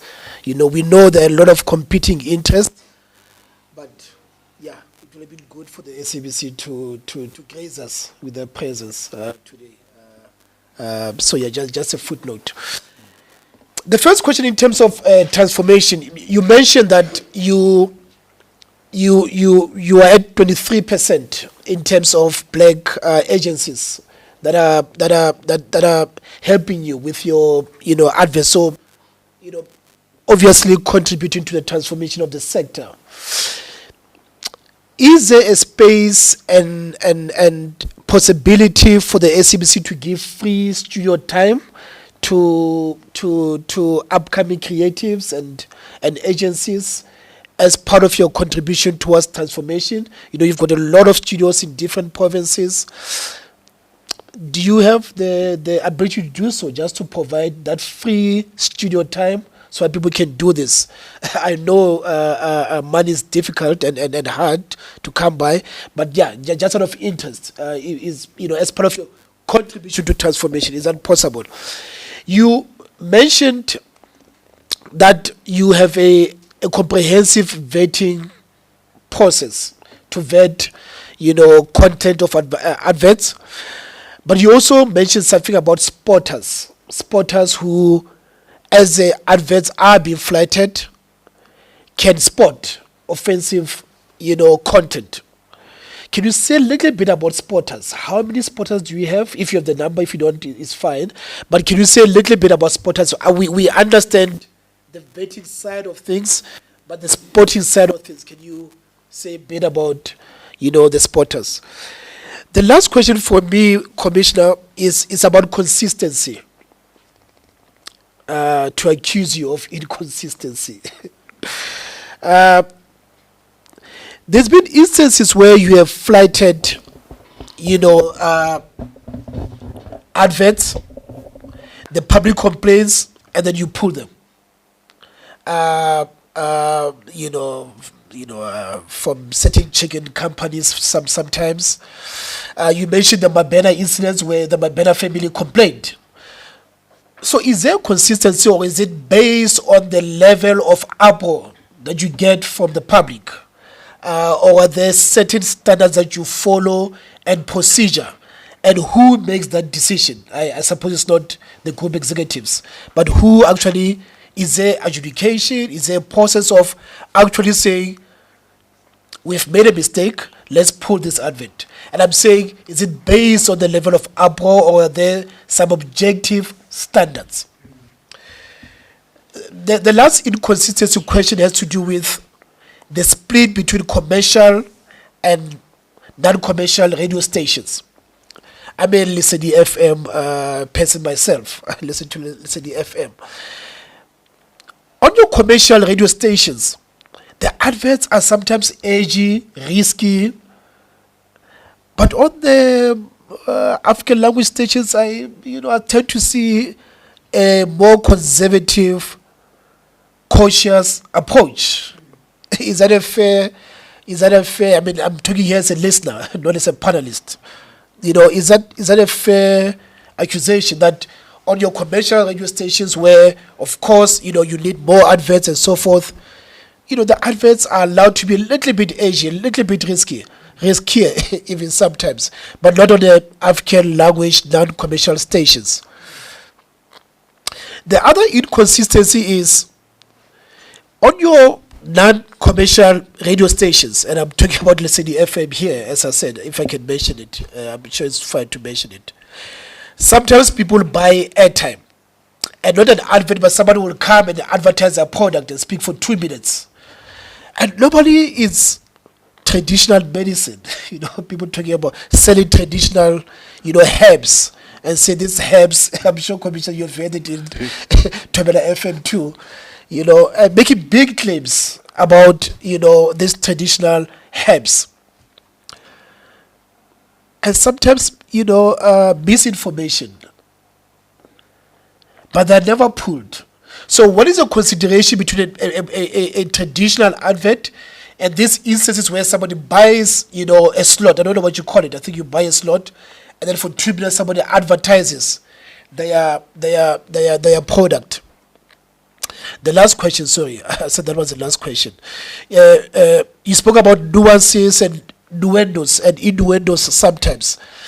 There are some songs that contain adverts in themselves, especially these hip-hop songs and amapiano songs, where it's a song, but somebody will also make an advert. I buy this product, I buy this jacket. Do you consider that as advertisement, and do you assess it from the same perspective as traditional adverts? As I said, it's a song, but it's a song within the song where somebody advertises a product. I'm going to be buying this bling and this car does this, and it might be sexually offensive, can be racially discriminatory, right? So how do you deal with that? The same question applies to product placement on television programs, where there will be, product placement. That is advertising, right? How do you deal with that? If you can take us into your confidence. In 2004, the SABC banned a advert produced by the SABC, an advert that tried to do a reversal of roles between black people and white people, where a white guy wakes up in the shacks and so forth and so forth. I'm going back to your submission about the narrative that the SABC, part of the mandate is to inform and challenge narratives. What is wrong with that advert, if you can help us there? An advert that sought to challenge narratives. I'm using that as an example. Was it racially discriminatory? Was it offensive? Or does it go back to the inconsistency that there was an uproar and then the SABC folded? Thank you.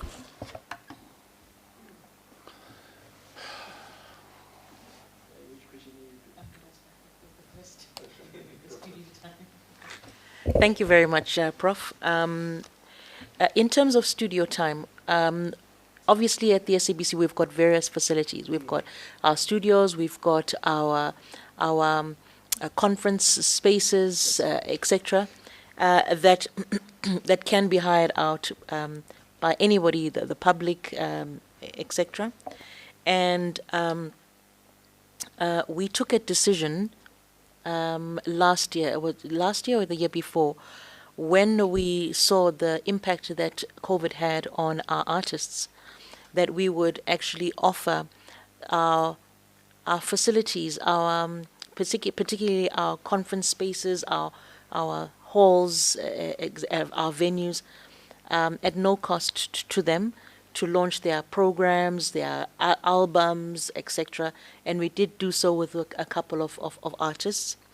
The studios in particular do often require engineers and other types of support, which the SABC has access to and can provide, but it is at a cost because you have to pay someone's time, etc. But it is not something that we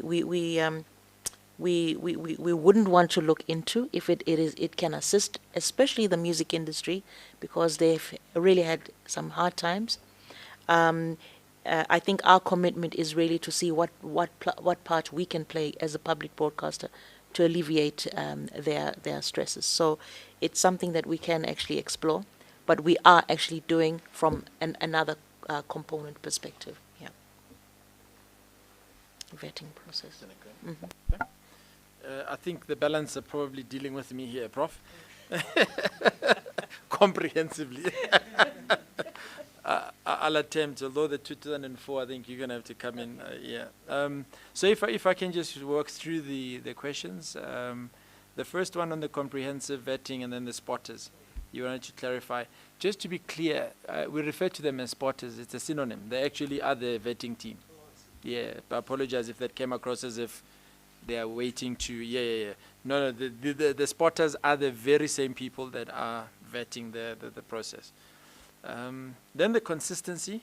Your issue was, are we driven by objective standards, or do we depend on the level of noise or uproar, as it were?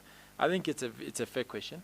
So from a standards perspective, absolutely, because there is a charter from an ASA perspective, which obviously is available to evaluate. So there are standards. The level of uproar or the objection from the audience and from the market, it's our responsibility to listen to that, because if something is offensive, you've got to investigate why it's offensive. You may have missed that it's offensive, so you could then argue that the subjective component, and indeed it is, and there is room for that, so that the product is a dynamic product, it's a relevant product to the market. We don't see that as a negative. We actually see that as a good thing, to be able to listen to feedback from various markets and audiences. Question on commercial versus public advertising, being edgy on the commercial side and a bit conservative, quote unquote. This one is an interesting one as well, in that I can't speak to conservative nature or not. What I can speak to is the barriers by brand managers. Okay, so what happens typically is that you pick the top 5 stations. Let me take a step back. If you recall the process I mentioned earlier in terms of the value chain, brand manager, creative, media buying.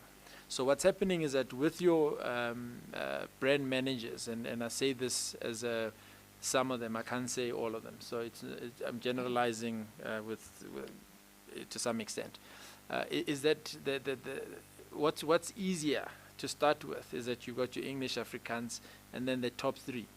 That's Zulu, that gives you 9 million listeners. Thobela and Xhosa station, that's your top 5. Then now the battle is, can I create content for the other? So they're not looking at the business from our eyes, that you've got 18 stages, we want to feed your stations. They're looking at, we want to reach 20 million or 30 million, and who's going to get me there first? That's where it starts. And then you get another matter, which is a brand manager who will say, I'm not comfortable with these other languages. I lose control because I don't know. I can't turn on the station and listen to Likwala Kwala and hear what they're saying. Is that correct or not? So there's a language barrier to some extent, and that might explain the nature of what you are experiencing. So part of the program and part of our initiatives as part of the Creative Hub we spoke about earlier is to do exactly that, to bridge the gap for some of those brand managers, say, we have the service for you. And I can literally tell you some of the brands, not now, but offline, where we are doing that type of work with them to extend their marketing approach to the non-traditional in their eyes, what they consider as non-traditional, so that they can reach the diversity of this country. We battle, for instance, XKFM does not have much advertising there. Because people in this room, I'd like to test anybody here who knows the language. So if you were sitting in that brand manager's shoes, you would also battle because you can't relate. So, yeah. Sorry, I also just wanted to say that it's a reflection of the audience that we're actually speaking to as well. We've got very vocal audiences out there, and there are certain radio stations in particular where if you put something out that is remotely edgy, for lack of a better word, it's like, no, this is not how we do things in this context, you know. Ukozi is quite notorious for that, but so are the other radio stations. You know, it's not just about the language; it's the how you say it. It's why you must have respect again. Respect in that space plays a very important role. It's not always the case because, of course, you've got young and old listening to the radio station, but even the young almost kind of acclimatized to the way in which things are done and they're said, and adverts are played out in those respective platforms. If I may proceed with the other questions, thanks, Google. So there was a question as well around the African medicine in the Lesedi station as an example, and where you were basically hearing an interviewee, speaking for 2 minutes, give and take, selling traditional herbs and making big claims. So I suppose the question is about consistency or inconsistency thereof. So what's your approach there? I think I'd like to take a step back a little bit with the African language stations, in that to start with, for you to please also appreciate the discourse around the African tradition as a discussion point and freedom of communication. So there is a massive movement on the ability to give the African expression in their traditions, in their history, and very often very different standards to the Western standards. So this component is highly contested as a concept. What we've tried to do to mitigate is that we've also guided those type of we pulled a lot as well, based on standard is a standard. If you claim this can heal AIDS, can it heal AIDS? You see, so it's not based just because you're African, therefore you have the right to make a claim. Excuse me. So what we also do there is that we have pre-recorded sessions. Those 2 minutes may appear like they're live. They're actually pre-recorded, so we can also help assess the direction that this person is taking, as opposed to a live interview. And when it's a live interview and we called it, or the producer called it because they wanted to discuss a particular topic, that's one thing. But the part where they are now selling a particular balm or a route for a particular whatnot outcome, then we pre-record and then kind of listen to process to see what sort of claims. So now you hear more of, I'm here for consultation, approach me at this number, that type of thing, but you're not hearing directly, we can sort out your cancer, So that's how we've mitigated for that, without completely killing the African option. There are a large number of South Africans that still utilize traditional medicine. So we felt it's their right to have access to it if they need it. Excuse me, the songs. Yeah, so selling within a song and the nuances therein. Excuse me, I couldn't really. You see, there's two ways we curate stuff. So one is a song from a particular artist, and it's inserted there by producers. Clear. When a song or an ad, because there's a separation. Yeah, if a song is selling if there's a mention of a brand inside that song, and it's a very difficult one to strip out and say this is an ad. It's not an ad, because they just happen to speak about, how the certain cars, again, if I mention the brand, you'll know, but the guys used to spin those cars. Yeah, you use that name, say Kushesh, and then someone knows exactly what you're talking about, and you put that in your music. You're communicating as opposed to your followers what you're doing, and there's some level that you can't avoid, but that was not placed in there by brand manager. You can almost tell. Yeah. And then product placement. I did not hear the question. I think you wanted to know what exactly do you want to hear about product placement? How we deal with it. Yeah, so product placement. It's advertising too, right? Yes. Yeah. No, Does it go through the same processes? I mean, 100%. yeah. So product placement is a product that we sell. Yeah, from an integration perspective, as you see some dramas, etc. I mean, Nuzal is an example. You would, depending on the season, there is a brand that's paid for there, an alcoholic brand that is prominent. So you create a scene that as a party or a pub scene, and then obviously the banners in the background include that particular brand. It's paid for. It's product placement. That's what that is. Then sometimes you'd find toothpaste as someone's brushing their teeth, and it's weaved into the story. It follows the same processes. So that is that drama played at the right time, and are you not contravening ICASA rules, etc., in that there's some products that are clearly banned from certain places. So you've got to respect all of that as well. From a product placement, it goes through the same rigor essentially. Yeah, that's me. I think please speak to the 2004. I've seen that ad. I quite like it, but Yeah. No, I cannot really speak to it because I think both of us that was before our time, but it was a great ad. it was pulled, was it? Yeah. Okay. Thank you. Prof, I have just questions of a general nature, and which I feel I've asked the other witnesses the question, and then I feel it would be unfair if I do not ask you this question. You know, we're all aware that COVID-19 caught most of the institution, the department, nearly everybody with our pens down. We're really not prepared for it. And then I think the SABC also,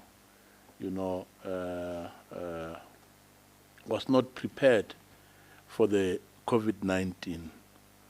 For instance, when there were a few advertisements and then a few announcements and a few information that was disseminated. I'm aware that some of the information that was disseminated by the SABC was not in the format that covered everybody. For instance, your people with mental disabilities, your deaf people, and then people with visual disabilities. They couldn't access the information as any other person. Now, what I want to know is, does the SABC, how has the SABC learned from this? And what interventions and policies can we look forward to seeing you implementing to make the adverts and the dissemination of information more accessible to persons with disabilities? That's the first one. Oh. Now the second one is, research has shown that in order for radical social transformation to happen, interventions in the advertising space need to be specific to the communities they are targeted at. This requires a strong local media infrastructure, more than just being accessible in multiple languages. Could you kindly unpack the SABC's efforts in supporting local media? And perhaps the third one, according to your research and data, how has representation in ownership translated into a reduction of discrimination? For example, can you say that the more women ownership in an agency, the less likely there is to be gender discrimination in the content that they produce? Or the more black ownership an agency has, the less likely they are to perpetuate racial discrimination in their content, etc. So these are the three questions, and perhaps I'll reserve the last one after hearing your comments. Thank you very much, Chair. I'll begin. Indeed, COVID-19 took everybody by surprise. Now, I don't think it's just the national broadcaster, but the entire country. That said, the SABC was the very first to break the story of the first case that was detected in the country, and subsequent to that, we led the narrative in terms of informing our audiences, not only on the television platform but also radio. Somewhere during and of course, I mean the family meetings, we were leading in that space, and as true to our nature, always having interpreter and making sure that our audiences, deaf audiences in particular, are able to access that information. Somewhere, sort of mid the fifth wave, the fifth wave, or the level 5. We engaged with the deaf community, the Deaf Society of South Africa, who felt that the screen for interpreting messages was too small. They couldn't see exactly what the interpreter was doing. And we then, after that engagement, we made efforts to actually increase the screen such that the interpreter was much more visible to them. It was easier for them to get the messaging. Of course, that was one aspect. That was the news-specific aspect, and it was television-specific. In terms of our African language areas, we also disseminated information. Perhaps certain platforms were a little slower in uptake than others, because remember that quite a lot of messaging was quite technical as well. And so we needed to ensure that the information is translatable and understandable and packaged in such a way that our audiences can know what it is that is taking place. But I think over a period of time, not only did we become excellent at disseminating information, we partnered with a lot of NGOs who were leaders and were involved in those spaces. We also offered them free PSAs to run on our platforms to be able to ensure that the information is disseminated more succinctly in the various African languages as well. So I think that we certainly made every effort, Chair, to not only gather information quickly, but to vet information. And of course, in that period of COVID, where a lot of misinformation and disinformation that arose, a lot of people were getting all kinds of information from social media platforms. And so it was really our role to ensure that our information was well researched, it was vetted by experts in the area before it's disseminated. What learnings we can take from that? I think there are many, Chair. I think in the way that we have responded to COVID-19, we now understand our own capability as a public broadcaster to respond quickly to such pandemics or similar incidences in future.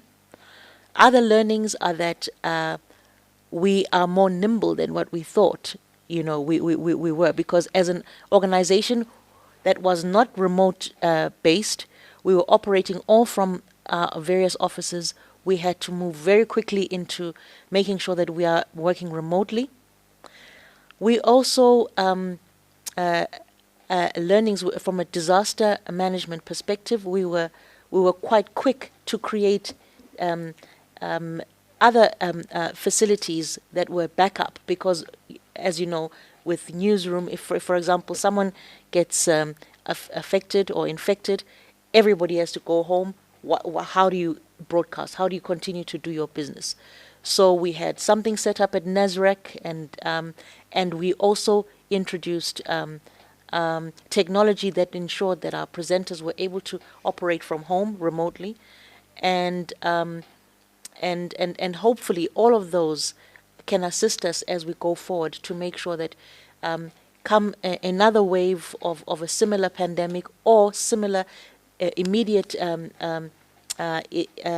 occasion where we are required to act quickly, we are not only geared technologically to execute, but also sensitive to the needs of our disabled audiences, so that they are also up to speed.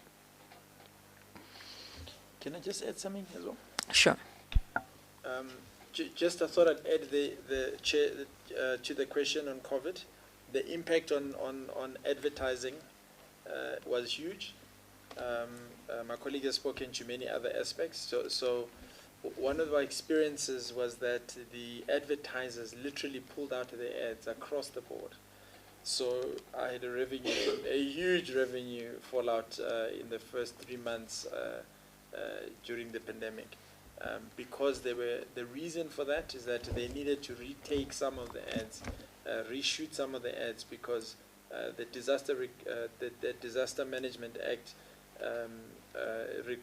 required that they do that, they retake, etc. So the entire industry was in shock, and I concur that like any other organization. So it created a lot of learnings which have been covered already. Thank you, Chair. Thank you. Just before we go off that question, the other aspect is, I've got a bit of a problem, and that's the problem that we get as a Human Rights Commission, that, our mental health care users, that is people with mental disabilities, what steps, have you taken in trying to have these people? I mean, they are entitled to information. What efforts have you thought of, ways and means of, communicating or having these people, have the information that each and everyone gets? Indeed, Chair. I think that if you have a look at the content that we put out as the SABC, we've got platforms that speak directly to health issues, and particularly mental health, particularly after COVID, because many people were affected. I don't think we can really downplay the impact of people losing loved ones and not being able to see them off well, or not being able to access them in hospitals when they're ill, or people that have actually endured even more severe mental issues as a consequence of COVID-19. So we've got dedicated health programs. As I said, we also have a dedicated educational channel that speaks to all kinds of education, not just curriculum-based education. Health is a big part of our core, and when we look at CSI as the SABC, we have 5 core pillars, one of which is health, and we support a lot of health organizations, NGOs in particular, even donated funds towards some of them who actually work with vulnerable individuals, who assist people with mental health issues, particularly at this particular juncture. So can we do more? Absolutely, we can. And we would be very open to work closer with the Commission in terms of highlighting those areas that we can actually look at as the public broadcaster to better our information to those sectors of our society. Chair, can I add a quick example just to embellish as well? Radio 2000 this morning, as I was driving to this meeting, actually had the topic of discussion was the history of slow learners, and everybody was calling in and saying, my son this is the experience and so forth. And I just thought the question, and here, I mean, this was just providence that this actually happened this morning, but there's been a deliberate curatorship as well in the various, and we can provide that evidence. It's quite comprehensive. Thank you.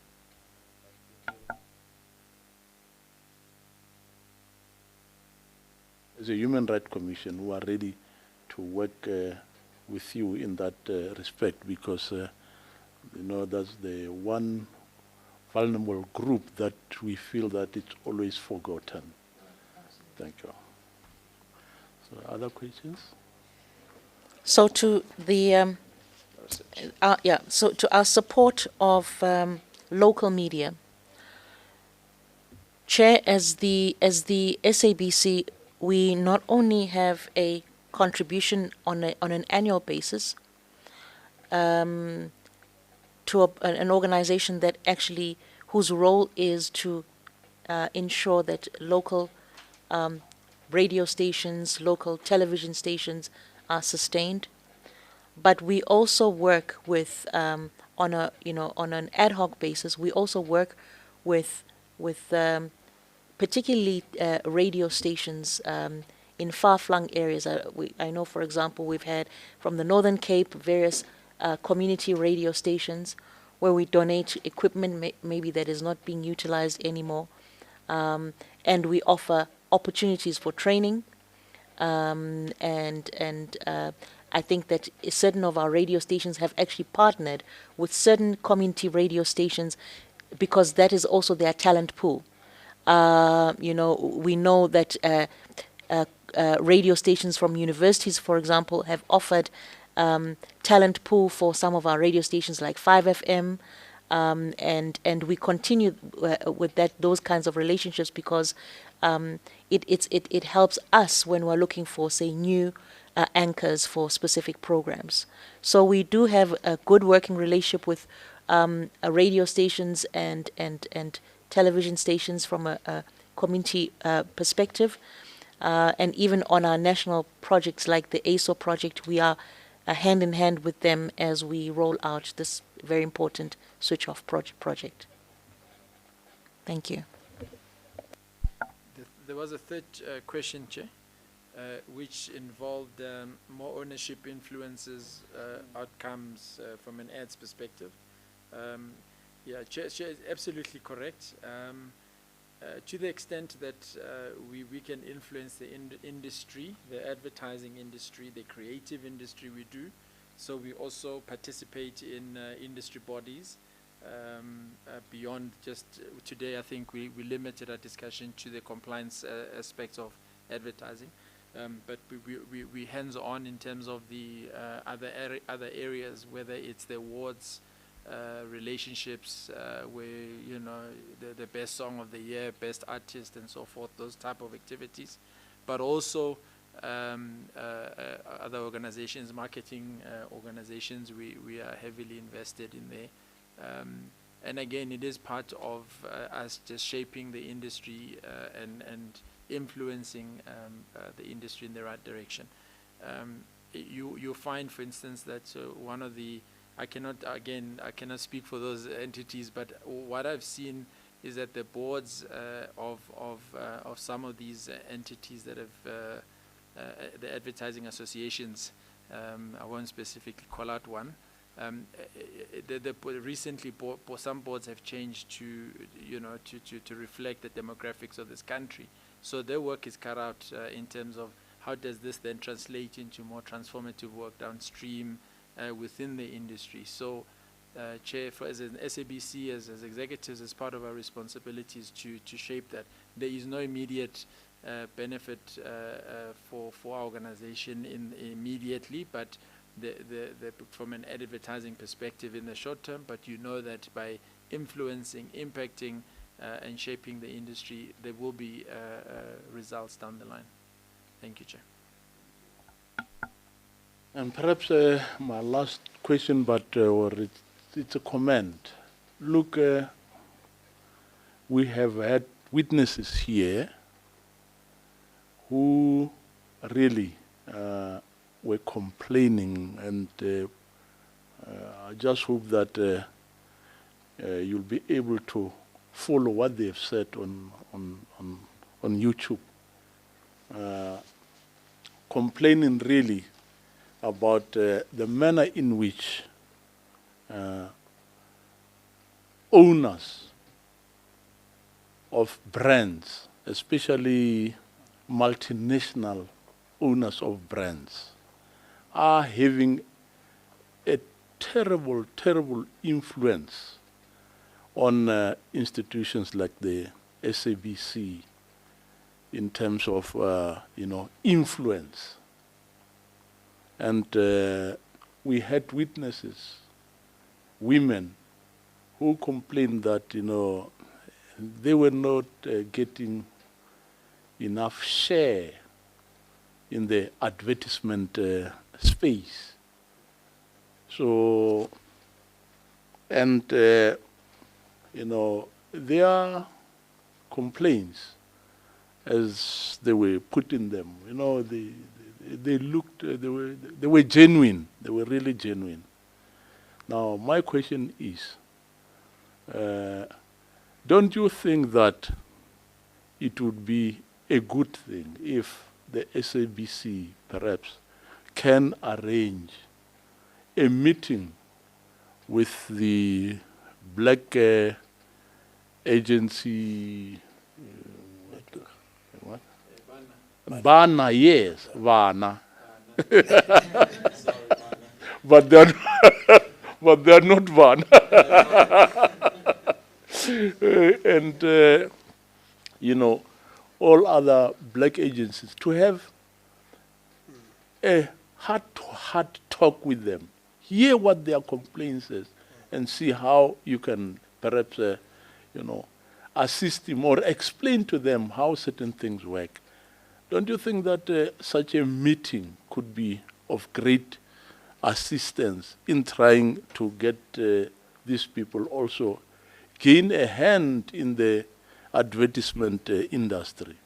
For instance, they complain that, for instance, last year, the advertisement industry made a 58 billion rand profit, and that they only got 2% out of that 58 billion rand. If this is true, there's something wrong. There's something that, institution like yourself, there's something that you could do. I mean, we've got blacks in the majority. And if really they get such a thin slice, and you as a public broadcaster, I believe there's something that you can help these people also have a fair share of the market. Just your comments.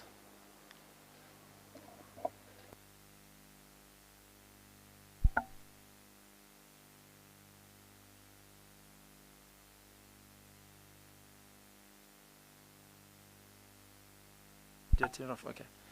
Thank you, Chair. I'd like to kick off, obviously, with, as I said earlier, and this is one of the organizations I just didn't want to mention at the times. There's others, ACA as well, who are addressing some of the inequalities and some of the marketplace challenges. And I do know the chairman quite well. We were right there. We were present during the launch, and we recognized some of the stalwarts and stalwarts of advertising, Babu Peter Ndlovu, and others. But a month or so ago. So this is actually at the heart, indeed, from a transformation perspective. So the communication, the discussions are happening on an ongoing basis. One of the things we all need to reflect on, and by the way, as a starting block, absolutely, communication and engagement is a given.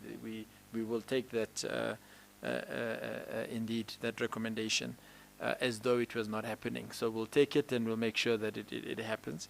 At the heart of this transformation, I think it's important that the Commission recognizes the value chain and see which other areas require certain shake-up, so to speak, because by the time a person comes to SABC to place an ad, the decisions have long been made, whether it is brand manager A or brand manager C. That is really the source of the discussion.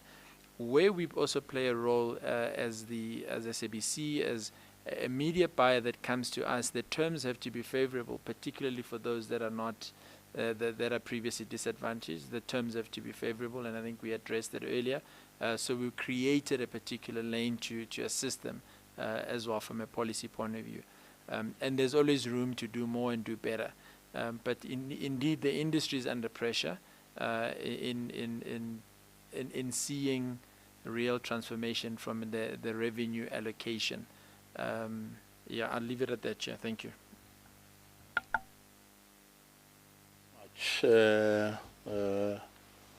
Ms. Ngumalo, and let me thank you also, Gugu Ntuli, for having given the Commission a very, very, very informative and insightful information about, the advertising industry, which, we as a Human Rights Commission felt that, we should hold an investigation, to try and find out why there are always discriminatory and racial adverts, in the public space. So thank you very much for having, taken your time to come and appear before us. So, what time is it now?